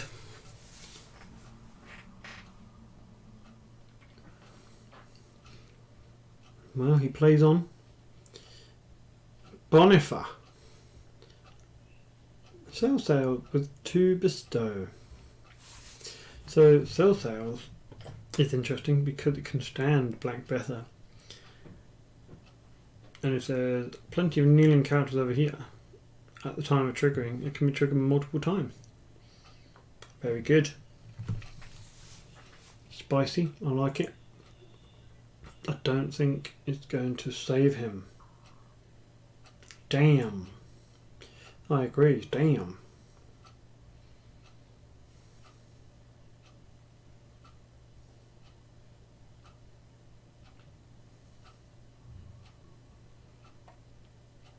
To be fair, I think Stelios probably would have wanted another character rather than more duplicates. Bran not going to be super impactful.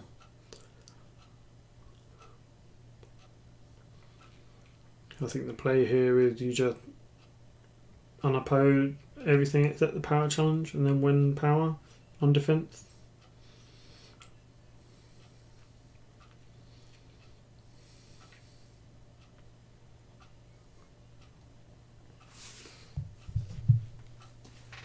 Interesting game though, interesting deck. Nice to see something different. People having the bravery to not play Greyjoy Fealty in these events, if you know what I mean.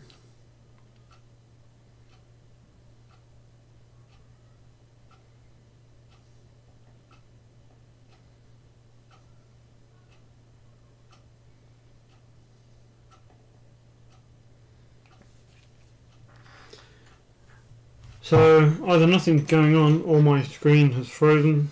The clock's still ticking down, so Fjordbart initiating a military challenge.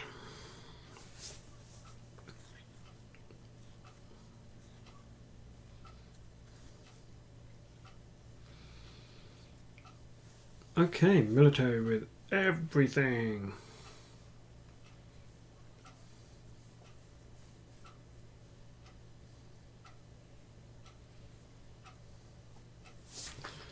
That card should have a max. Which card? Maybe this one? Nah, it can't be that. That has a max.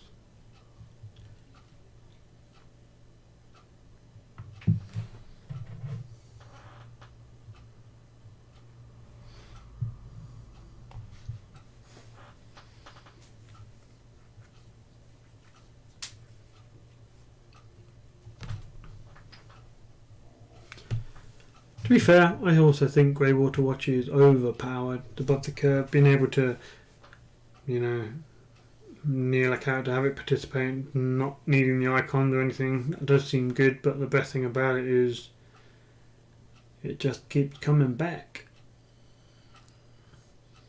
You can use it multiple times as long as you can afford it.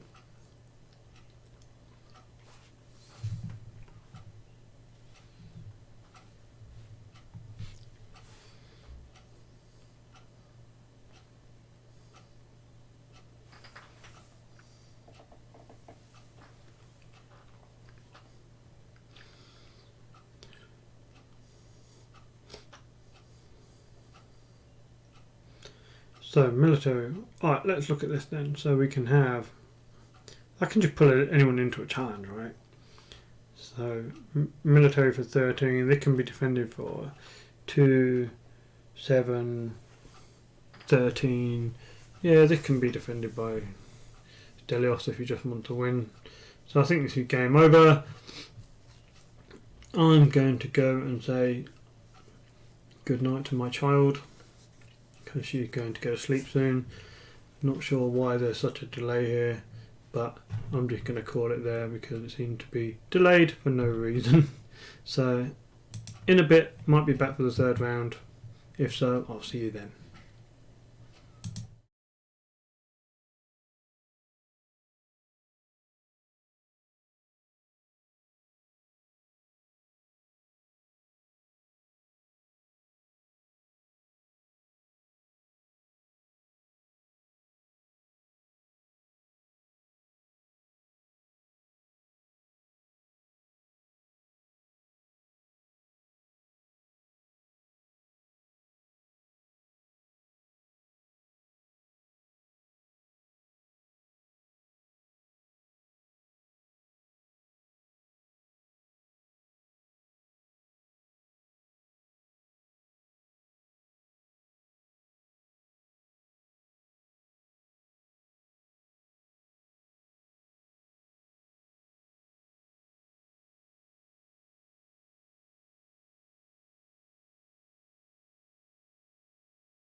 Hello, I guess we are back. Looks like we have games already started. Let's see, what do we want? Starkaloo, Stark, Terrell War and Super Duck again. We've already had Super Duck. 12 Sea of Blood, we've already had a Valyrian Steel. We've already had that. Let's go with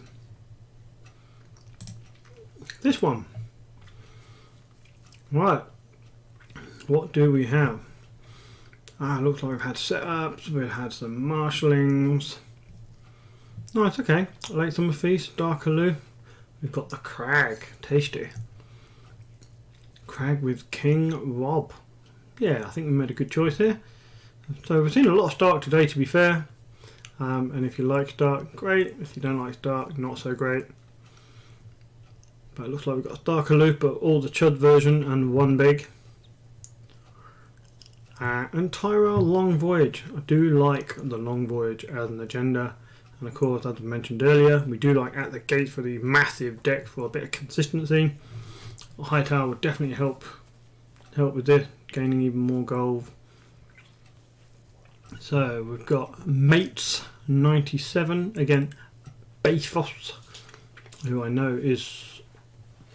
Hi Beck, thanks for the tea. You're very welcome. Are you going to help me do a bit of chat and just do some bounce? Maybe even 5 minutes? Nah, I'm going to go and eat my snack. Snack? Where's my snack? Wow, I don't even get a snack these days. This is how badly I'm treated, guys. Like, she doesn't even let me eat snacks. I'm forced to commentate on my own. Can't eat snacks, and when I do get a snack, it's like half a tomato. I'm pretty sure it's under. So anyway, yes, we have the military challenge. The Crag gained 2 power. Nice. Should we have a little chat about the Crag?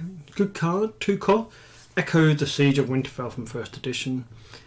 Cannot initiate intrigue challenges, but of course you can do military challenges, and if you win it as the attacking player, it gains the power, 2 power if you control a Stark King. Great way to get King Rob out of the binder, and also the Wolf King. What's this attachment? The Wolf King, yeah. So, really nice. Losing intrigue challenges is, might think it's not big, but it is fairly big because it means another avenue of unopposed you cannot get. Not only that, the location is contested. For the Lage Siege, discard it, and it's vulnerable. That power is vulnerable to location controls. So the bottom line is, I think the Terrell player needs to do something about it. Otherwise, that would just continue to accrue power over the game.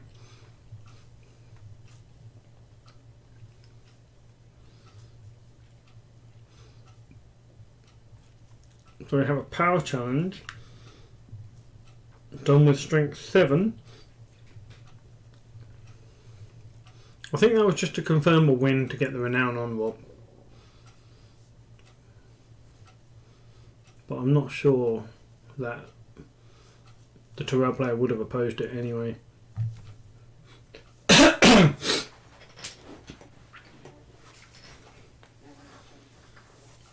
So I think the objective of the Terrell player at this point will be to clear out the Stark player's hand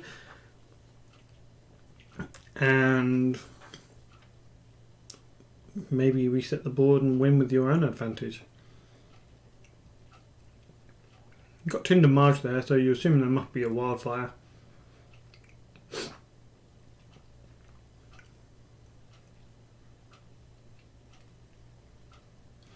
So this seemingly can be opposed, but that saving the 5 gold is super suspicious with 12 cards in hand. You know something coming into play, and you know Orton is a big sign of that. I wonder if that's going to come back to hand at some point.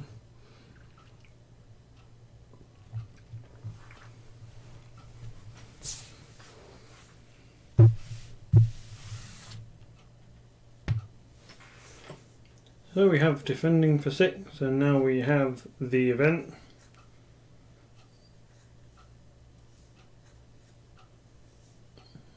Growing strong. A win for Terrell. Power on Marjorie. Challenge is done. So 4 gold not used by the Terrell player. Fascinating. Going to have to get rid of 4 cards from hand. Surely there was something that could have got played. I can't imagine there's no characters there of cost 4 or under. Curious.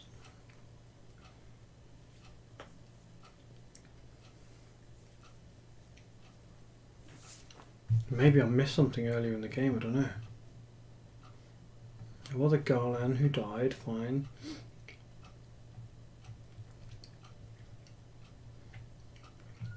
Yeah, I don't know. So I mean, Alloy could have been played. Bodyguard could have been played. I don't understand. Okay.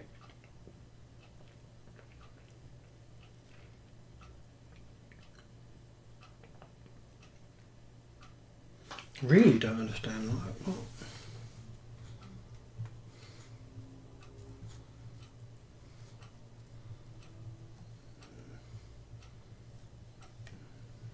I don't think I've missed anything. Alright, whatever, let's move on. Balamorgulis. Okay, that makes a bit more sense. Didn't want to overcommit to the board. Could have at least played Alloy, got another card in hand that you might want to use. Anyway, moot point. King Rob dying. So, Olena's Informant is coming into play. Presumably the reaction from Orton, who does a thing when you leave play. Put a non-unique buy character into play from your hand. Lovely.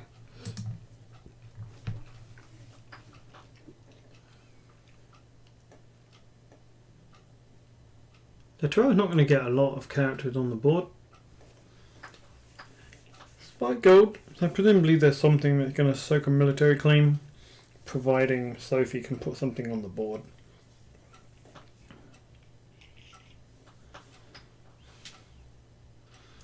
So we've got Rendil Tarley, High Tower triggers. See, the thing with Long Voyage, I find that you just draw so many cards. It's a struggle to spend it all. Unless you just play gold plot, gold plot, gold plot. And invariably, you know, you just need so much economy just to keep playing your cards. Right, what does Sophie have with those remaining 4 cards? There are 9 economy plus a loose, so that's potentially 11. So there's a 6 cost a higher character. It's Nedward. Swift Eduardo.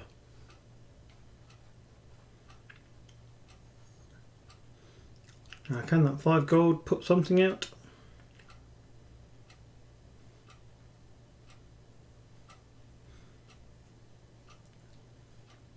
Wolf King and Rickon. And a card in Shadows. Okay.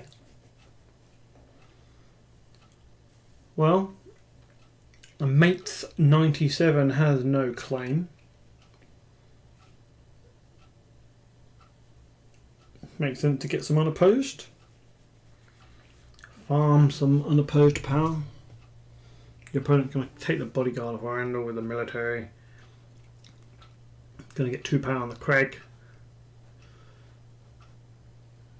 And then maybe do a power challenge with the Northern Armory.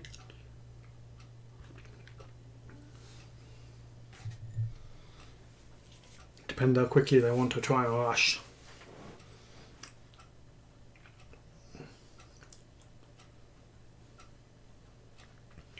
So here we go. Oh yeah, of course, Wolf King does not kneel in military. Apologies, I am commentating this, and you may have noticed from the previous game, I've not played really regularly in a long time. I kind of just play casually now, don't have that much interest in meta deck. And yeah, I've not played a lot, my reactions are slow, I forget things. Like in the last game, forgot Rob could stand the board if Winterfell Druid died from Wyman. shit like that. So expect the odd mistake. That Crag and Eddard together. Whew. Let's hope Tyrell has an answer. One thing I like about the Crag, it emphasises the importance of having location control of some form in your deck. You know, some of the best meta decks of their time wasn't just decks that would bully you and win. They were decks that would have answers to other decks that you'd expect to see. So if you go to Starlek, I would expect to see a few Crag decks there, and I would expect them to be really strong. And, you know, consequently I would play some location control. Well, I'd probably play Greyjoy, wouldn't I? Blow up that location. Boom. Wardens of the South, nice plot. Going to get a lot of mileage from Randall this round. And a Storm of Swords for lots of military. Which is great with the Wolf King, non-kneelers. And you know, there are people that might say the Crag is overpowered. It you know, elevates this too much. But let's not be scared of strong cards. Randall's a strong card. He, you know, with just a simple plot, he can participate in 3 challenges with renown and 5 strength. He's just a good card. This is what card games are. Let's not be scared of good cards.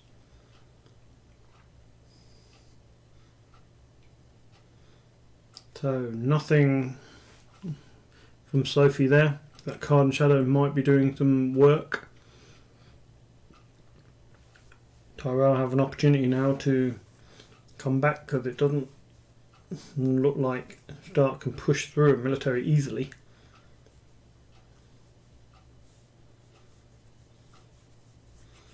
I mean, not at all. With that plot in play, Randall blocks them both. Unless that shadow card is a military icon. It is a military icon. And it has stealth. So I think this is the win now, right?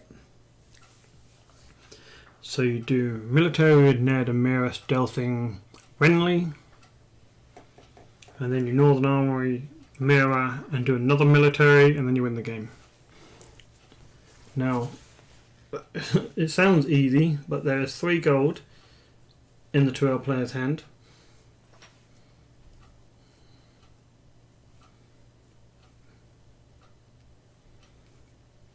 So we're going with it.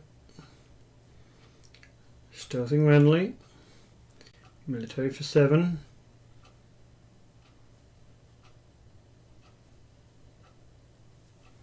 Oppose. Strength raise. Now, is there something like a growing strong in the hand of the 2L player? High Tower Spy, perhaps? Brienne Blue? That works.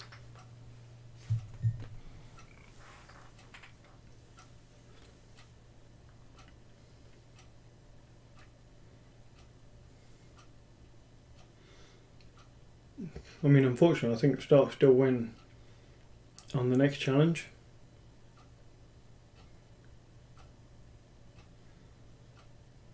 Because Standing Mirror, Military Stealth Renly, Unopposed, Renown, Trigger Eddard, and the Crag is 5 power, right?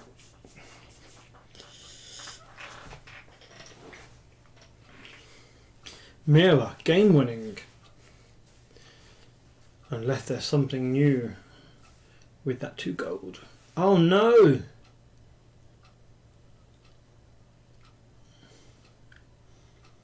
Oh no!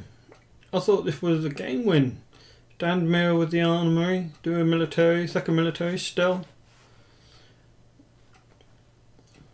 I guess we're going to draw the game out a little bit longer.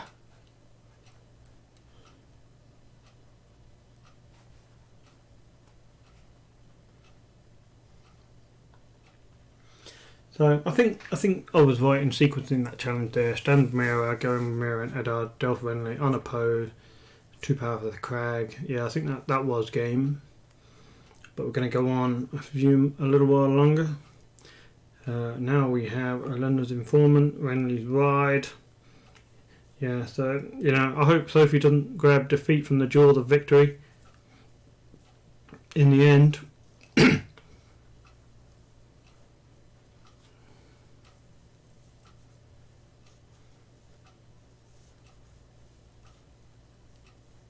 At 11-4, end of plot 3.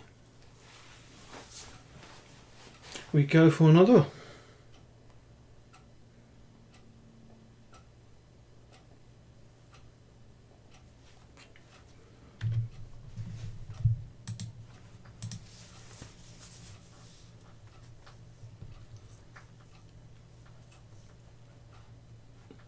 Oh wow, we have some comments.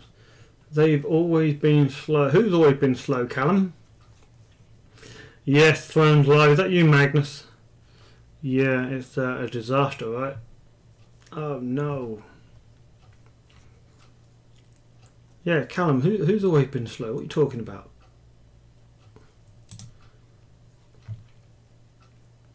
Okay, let's see. So, where are we now? We have Late Summer Feast supporting the faith. Is that another supporting the faith? 2 supporting faith. You don't like opponents having gold.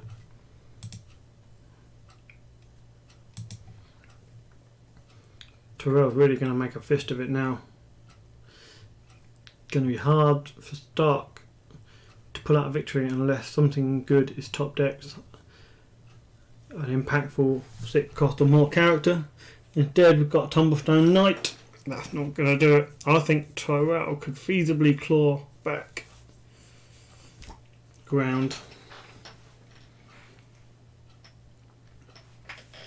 Let's see what Tyrell can do with their 11 gold, Great Hall, Rose Garden and High Tower.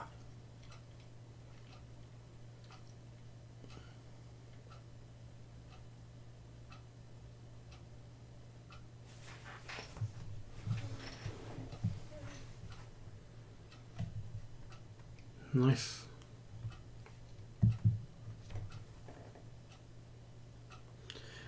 Okay, we have some issues here now. Interesting that we had Mira and not any winter plots so far that we've seen, so just there for the Stell. I wonder then if the deck also runs Alisane Mormont, the 3 cost, 2 strength, stealth on military.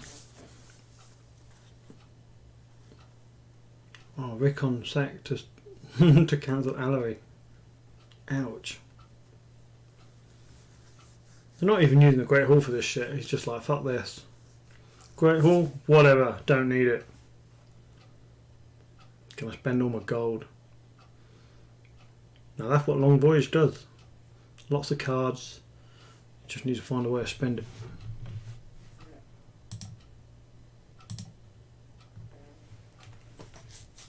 They've always been slow. Your reaction. Oh, you're such a dick.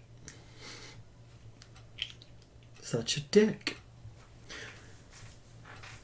Yeah, well, at least I'm World Melee Champ.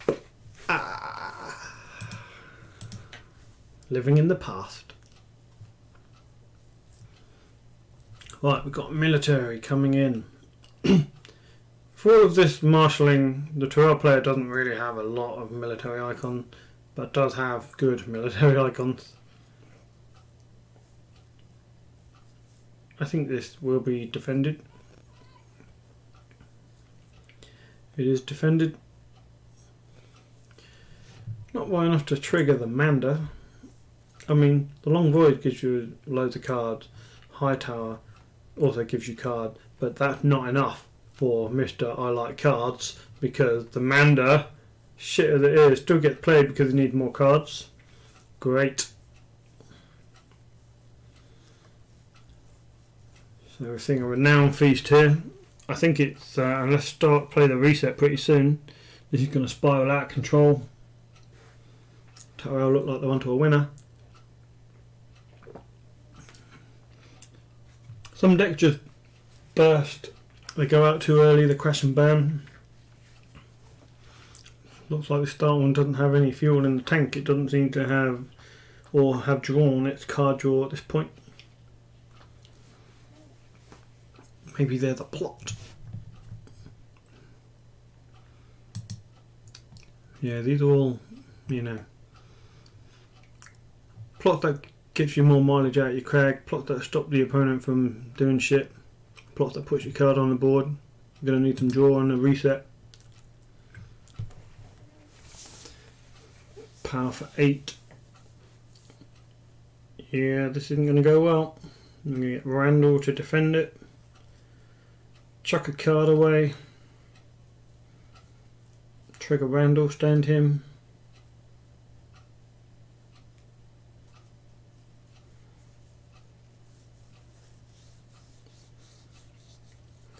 Reminds me a little bit of the days where we had Tyrell Dragon, Queen's Guard Renly, Queen's Guard Randall, just, Golden Rose on Randall, Queen's Guard on Renly, just chuck cards away, get insight, chuck them away again, just keep standing, loads of renown. Not much fun really. Not in my view.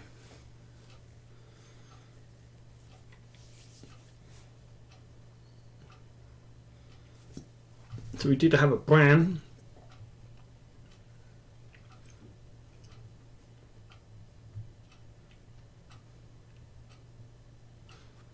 I think that must have been drawn by Late Summer Feast, I imagine.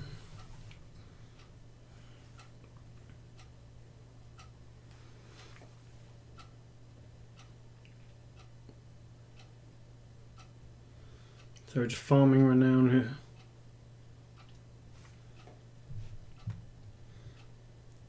The shield on. Oh yeah, look, because again, long voyage, the Manda, high tower, it's just not enough. Let's put even more drawing. Gotta admit, I like the guy's mindset.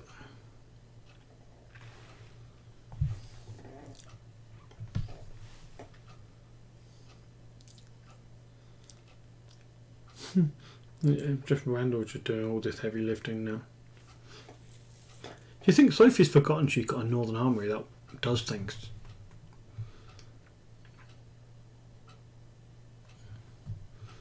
Maybe she doesn't realise she has it.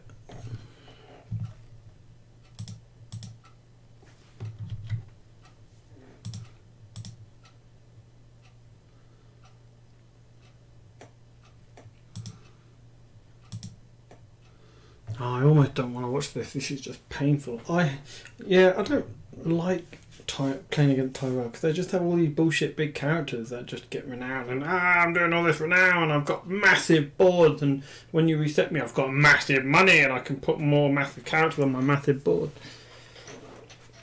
I like more nuanced game. Like Greyjoy Fealty, both, but no, you know what I mean. I do find Tyrell a bit boring. They're the epitome of boring cards, right? What fun mechanics do Tyrell have? No, I didn't think so. Cool, so we're now to 13-10. Stark have stalled, and unless there's a reset from Stark, Tyrell are going to win really quickly.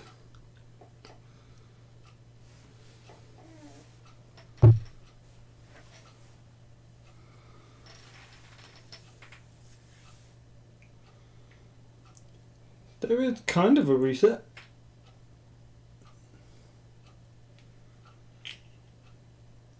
I'm pretty sure the renowned characters are going to stay.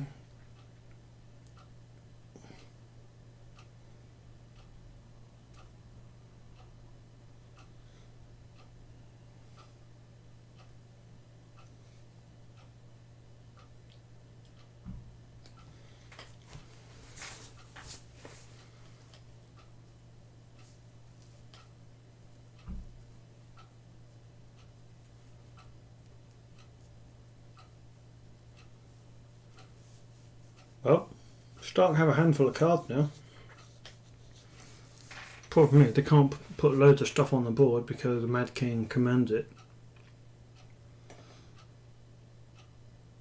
I mean, it's definitely going to hurt the Tyrell player.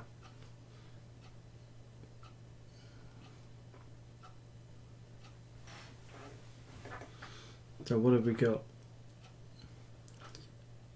Got to be a big dude in there. Come on, we're talking anyone.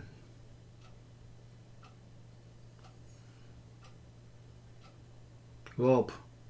Is he dead? I think he's dead. Really dead. Not Rob. Roderick. Alice Sane. She'll do a job. That stealth, double stealth, could be really good. Mage. Less good. Yeah, so with Eddard, Mira and Alasane, assuming Tyrell keep their 3 military icon, you stealth Randall, you stealth Renly, it's not unopposed, so you get Eddard reaction, 2 power from the Crag, and you don't win the game. Because you're stuck on 14. You really need the unopposed. Okay. Now, is the Mad King command, is it actually coded correctly now, where you actually see what the first player chooses? Because last time I played this plot was a year ago, and you didn't get to see, which seems wrong. Oh, you do get to see. Nice. So Sophie got rid of Mira. She got rid of the stealth in favour of the extra renown. Okay, that makes sense. Because the 1 stealth could do the job. I mean, that's going to depend, isn't it? If our Tyrell player here has some sort of strength pumping event. Because Alisane's going to stealth Randall. So we're going to have Eddard, Mage, and Alisane for 12 strength against Randall and Flowers on 11 strength. So basically 3 power plus the Crag will win the game unless there is some event or character or something. Nightmares. That will do. Nightmares, so important.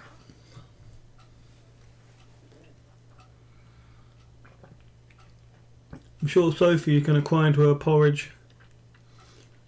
That's not what she wanted to see. And why would she be eating porridge? Why did I say porridge? Do Norwegians eat porridge? They must eat porridge. You do eat porridge, right?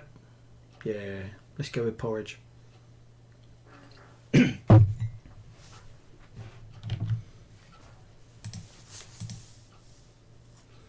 Bitterbridge, that's it. Indeed. Good to see you watching the stream, Callum. I mean, good to see you playing Thrones again. We have Nationals next week, I suppose. And we're going to win it, right? Going to win it with our jank. We're definitely playing 2-hour long voyage for anyone that might be watching.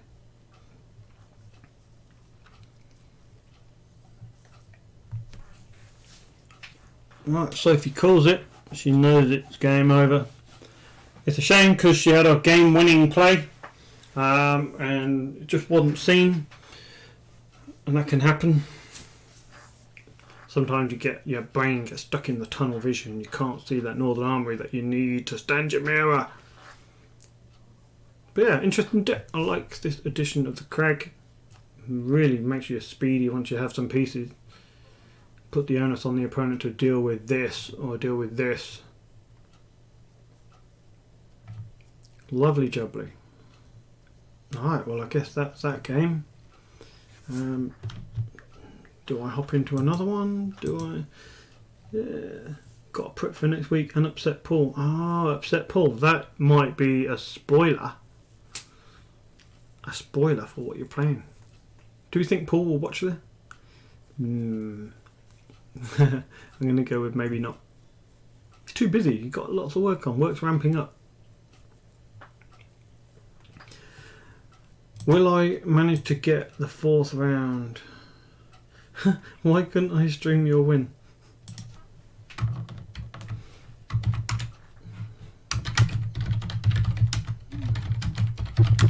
Oh, sorry, Sophie.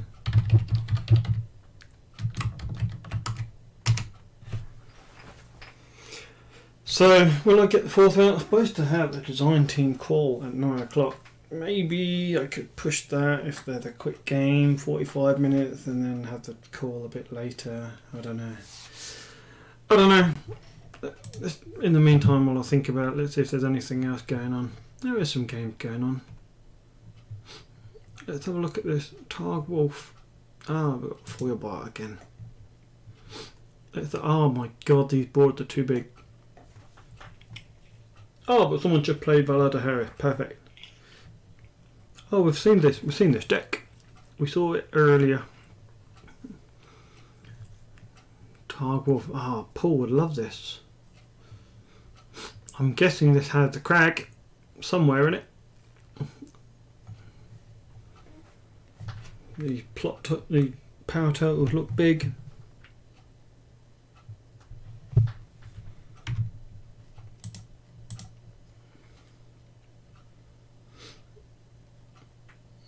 Yeah, Callum, but if Paul knows, he might not turn up, and we need the attendant because London aren't coming to National.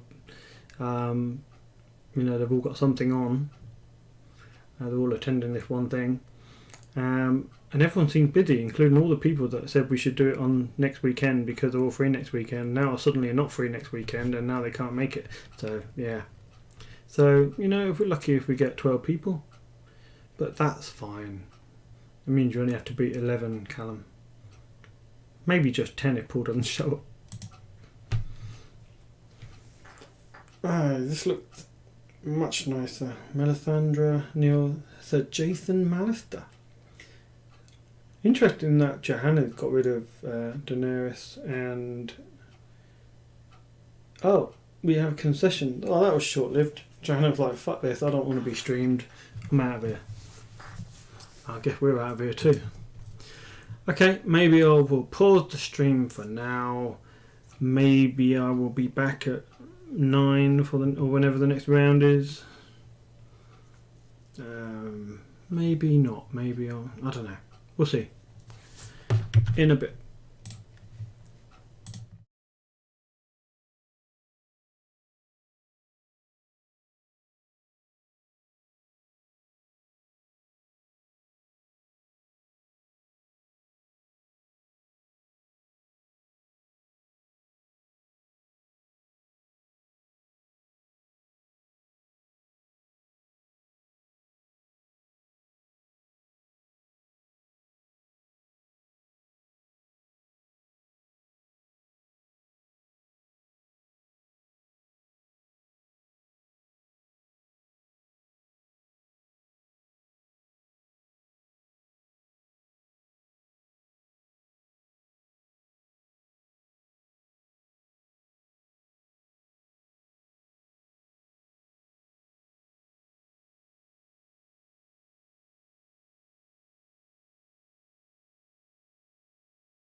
Hello, I guess I am back for round 4. What have we got? Oh, we've got games. We've got games. Probably not that one. Some Tyrell on Tyrell action. So, what do we have? We know what this one is. We've seen this a few times. I've seen both of those decks. I don't think we've seen either of these. Let's watch this one. Aha! Nice. Right. Okay. Setups. Tyrell Wars against Tyrell Lion. So Tyrell Lion sets up the Hollow Hill and 3 cards in shadows. Tyrell Wars sets up the Knight of Flowers along with a Bodyguard, Arbor Marketplace. Late Summer Feast into At the Gates. Right, let's see what these decks are about. Tyrell Lion. I know that was a big thing in the last 2 or 3 years in the competitive scene that I did not participate in. I understand it, some sort of shadowy, I don't want to say bullshit, but probably is bullshit if it's shadowy. Because let's be honest, Shadows in 2nd edition is just a little bit unfair, the way you can just bring them out of the shadows any time, compared to the 1st edition when you could bring them out of the reaction to the phase beginning. Much fairer. Hard mechanic to balance now in 2nd edition, but I guess we try. Tinder Marge is the only thing marshalled by Miha. Okay. Let's see what this shadow does. Hollow Hill indicates not many loyal characters. So loyal Tyrell characters in shadows, you would be thinking maybe something like the Queen of Thorns to bring cards out of shadows for free. That's not going to be in this deck. Maybe it is a Knights based one. I am not sure.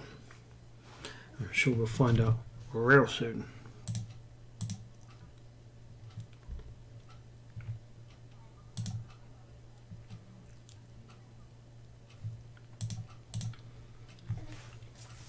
So Gabrielle, taking time.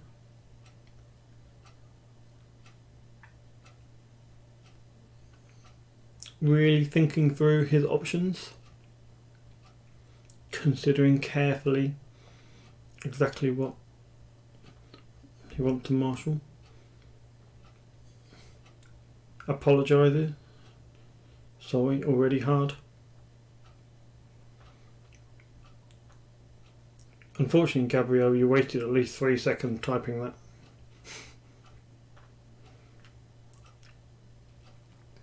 I wonder if it's hard because Tinder Marge is on the board and that is going to change something with regard to military claim Robert Strong. I don't know. Okay, looks like we're going to see some shadow action. So 5 gold. 4 cards, so we could feasibly see Knight of Flowers Knelt. Killed Robert Strong and then murdered military claim. However, Tinder Marge probably put the kibosh on that. So, yeah, I still don't have any idea if the Tyrell is oh, okay. So we just got Robert Strong coming out and doing military. Oh, no, we don't. What's going on? Help, too quick. So Robert Strong came out. Hightower Knight came in because Robert Strong. Just for board presence. Okay. So I guess it was a bit murdery, but the fact Tinder Marge is out there really put the brakes on. It is seen to be Knight based because Half-Light Knight is revealed and added to hand. Guess we're going to see some point and click removal. Is the oh god, what is it called? The Palace of Sorrows and Half-Light Knight. Is that podded? Is that podded now? I don't know. Guess we find out. Miha discard when is wide for reserve. So it looks like the Tyrell Wars seem to be a good stuff. Lords and Ladies Tyrell deck.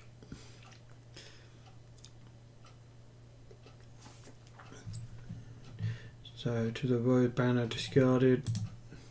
And Bryce Karen. Don't know, never heard of Bryce Karen.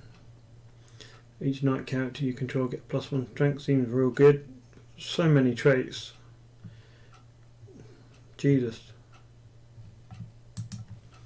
Right, loan from the Iron Bank and Late Summer Feast. Both of the guys getting all their cards onto the board.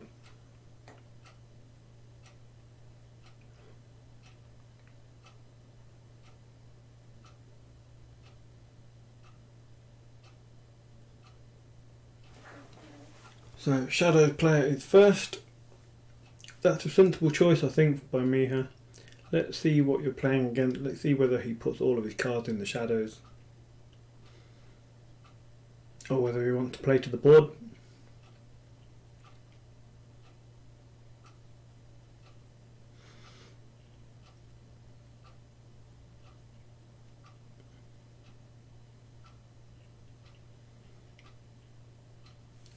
Flaunt Knight.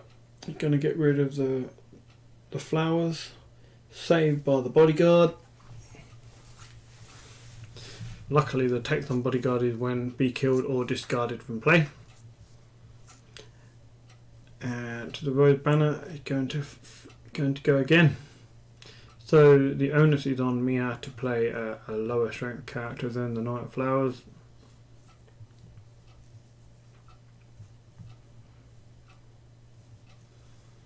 We've got the High Tower, nice. We still have a Great Hall to use.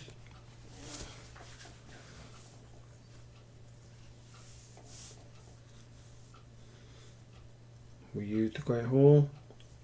What's coming? Randall. And now there's got to be a Chud that's gonna go away, right?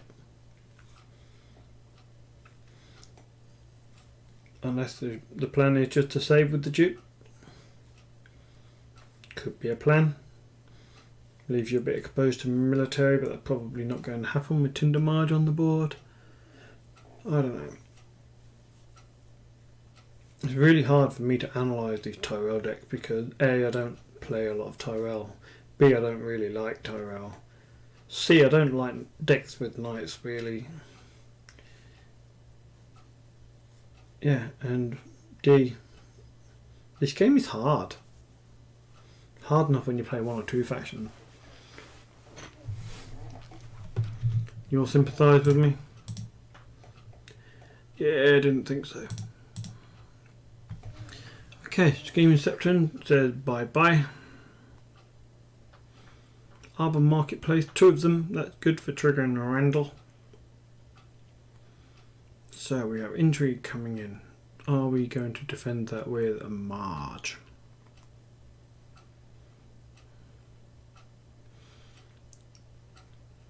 I mean, there's almost certainly something coming out of shadows this round. Do you just unoppose it and save you everything for your challenges? It would seem that way right now.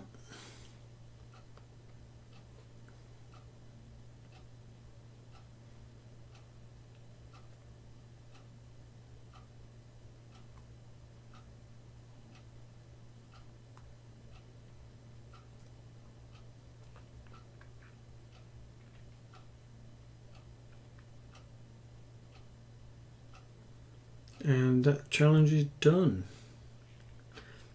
Fascinating. Okay, so if it goes to Dom, Gabrielle has 18. So definitely wins Dom. So there's going to be some challenges coming through. I mean, you might as well, seeing as you have a Randall that can stand up and down. Seemingly can win a power challenge.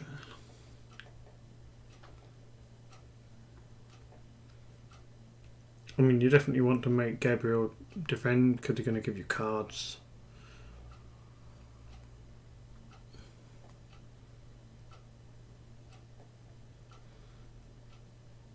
standing Randall. So military for 9. In comes the Knight of Flowers.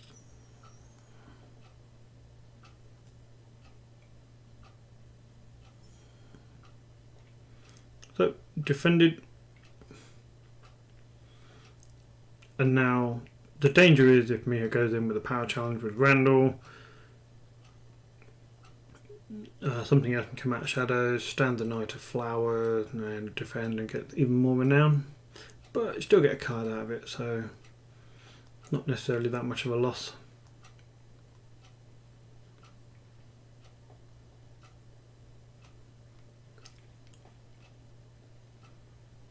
I think you got to do it. Gonna get a card out of it. Gonna tide on. Knight of Flowers going back into shadows. Fascinating. Giving up that 2 power. Just to keep your mechanics alive. Boris Blount. Now that guy I know is busted. I mean, what the hell? 2 cost. Search top 10 card for King card or non-Lannister Knight and put it into play. That's just nuts, man. Pay 3 gold for that shit. For that massive tempo jump and a body that can do a challenge in 2 separate with 2 good traits as well. Ah, busted. The hell were they smoking? Anyway, whatever. Okay. 2 rounds down, 3rd to go. Power totals are 3 to Miha and 1 to Kevin. Secrets of the Conclave. Now that is nice. You don't see that plot very often. After challenge phase begins, look at the top 5 cards of your deck, add 1 to hand, discard 1 and put the other back on top of your deck in any order. Really nice plot. I guess people don't play it because it's only 4 gold.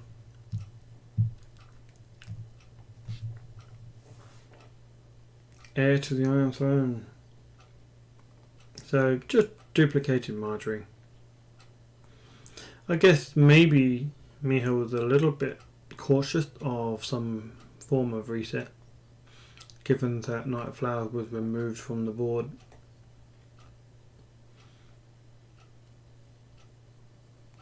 Ah, cheap lord who wants to die. Sweet Robin.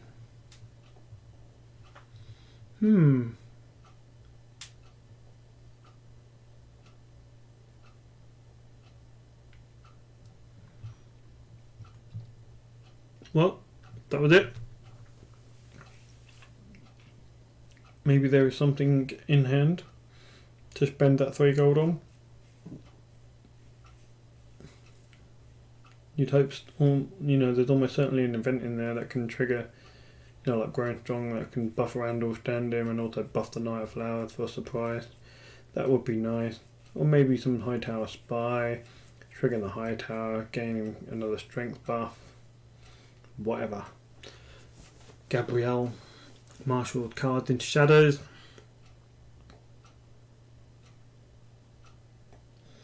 Secrets of the Conclave.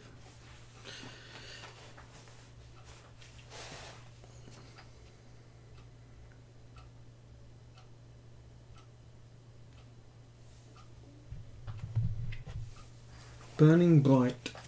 Oh. Okay, what's this? Put an army or knight card into play from your discard by the end of the phase. That card is still in play. Discard it. Well, I guess it will still be in play. Okay, cool. Interesting. Don't think I've ever seen this card in my life. Does look like it's newly templated, so it must be a design team card. Seems good. Right, Miha does Intrigue, wins it, unopposed, gets unopposed power and renown. Here comes the power. Looks like an easy win so far. Yep, easily wins the power. Probably going to have to bump Randall's strength to stand him. nice.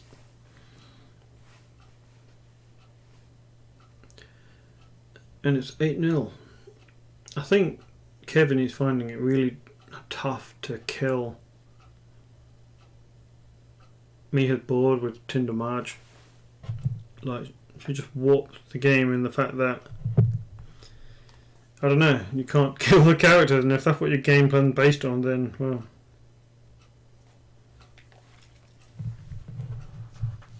Challenge is over.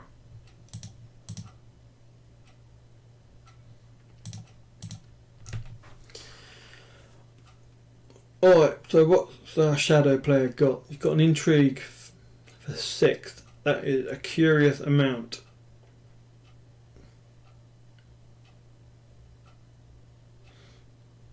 Here is the High Tower Spy, gaining a gold. Who are you going to give drinks to? Milk of the Poppy for Randall? Okay. Just, I guess, though, the intrigue can be opposed. Just to keep Gabrielle's power totals low. Here's Boris and Mandan. Look at this bullshit. All for 3 gold.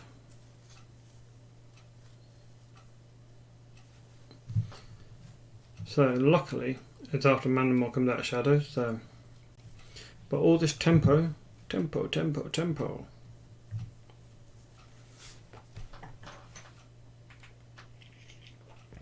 I guess our Terror Lion player can happily do a military here, because none of the lords are going to die. It's just going to be the High Tower Spy, unless, you know, a duplicate is taken.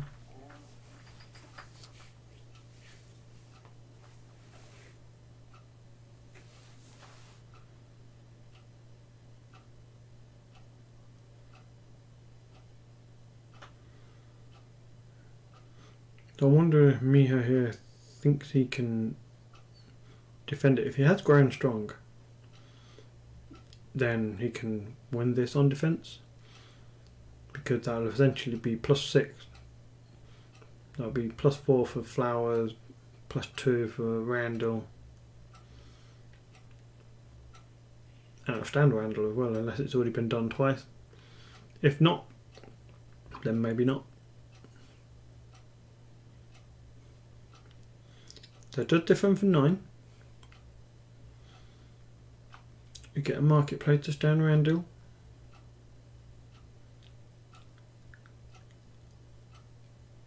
And is that it?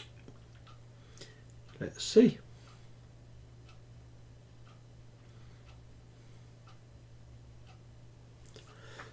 Here it is, growing strong. Perfect. Exactly how you would want it to happen. I don't think there can be a power challenge coming in now.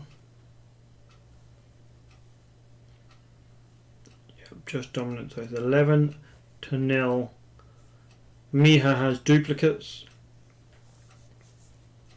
so not scared of Morgulis.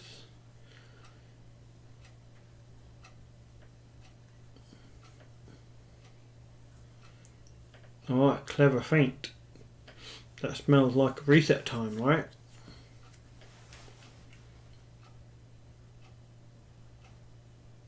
Clever feint, also one of those cards that I just think gives so much value for bugger all cost. Anyhow, so yeah, Morgulis doesn't do a great deal. In fact, you replace Randall with something else. Gaheris is a little bit more, you know, more effective, I suppose. And I think maybe that's what we see now from the Tyrell Lion player. Likely gets rid of Randall, but maybe not.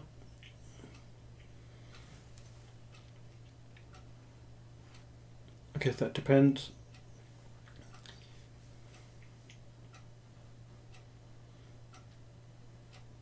Yeah, I'm pretty sure you don't get rid of Tinder Marge, so you probably get rid of Randall, even though you've got all the tech for him, all this strength pump. That pointy end, so we're setting up potentially some reset. Going to remove some power from Tinder Marge and the dupes. Miha played another loan from the Iron Bank. and going to flood the board and try and get some power. Is there a Renly? There is a Renly. So 1, 2, 3, 4. 4 Renowners on the board. A Randall that can stand and participate in multiple challenges. They've all got power icon. This is looking good for our Tyrell Wars player at this stage. Especially saving 7 gold in hand, 5 cards. You'd think they'd be able to marshal something. So I'm thinking there's another ambush character. It would make sense, playing the high tower and all. Our shadow player doesn't have a great deal of gold in which to impact, and I think it's going to be a struggle to see this one out. There's also always the Iron Bank will have its due to eke them more value. We know there's a Robert Strong in there to kill off something.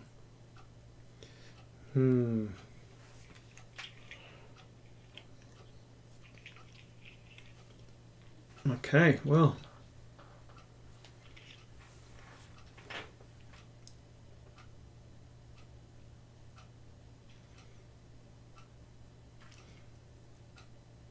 I think my temptation would be to poke an intrigue challenge with the high tower spy. Force the defense of one of those military icon knights. But no, we're going straight in for military. Yeah, I think my approach probably would have been to go intrigue with the Arbor marketplace backup. See if you want to kneel anything. Probably will want to kneel something. And then you've got fewer things to defend a military. But let's see. We've got another big tempo jump. We've got Borth coming in for 1 gold, and then bringing in Bobby Strong. That's a big red icon.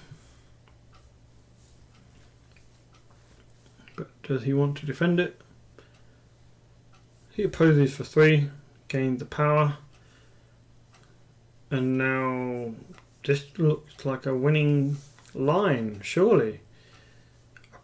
Power challenge with all 4 of those characters. Oh, it's not a winning line because Gabrielle has no power on his house card. Damn. I mean, it looks like I'm taking sides here, and a little bit I am, but that's mainly because I'm not a big fan of playing against shadows.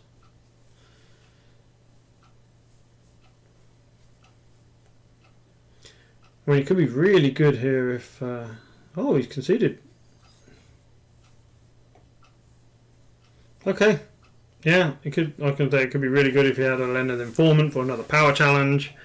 But I guess we don't get that. Yeah, cool. That was a fairly routine win. We did see some weird tempo stuff. Oh, Gabriel did not realise he had no power. That's unfortunate. I don't think it makes a difference either way. Or they're going to play it out? Yeah, a Leonard Informant.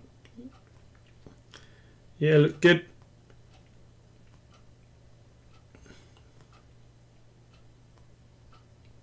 Nice. Well, that's all for Swiss games from the Friendly Open.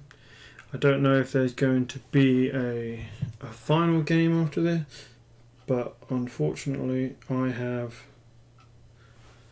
stuff to do. Yeah, I've got a phone call for a design team thing for the new cycle card that's coming out.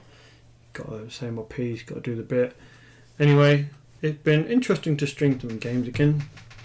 I hope this is useful to somebody, otherwise I've wasted 4 hours of my life. I don't like wasting 4 hours of my life really, so yeah, hopefully it was worth it. So until next time, goodbye, thank you for watching, thank you for listening, it's appreciated, and be good.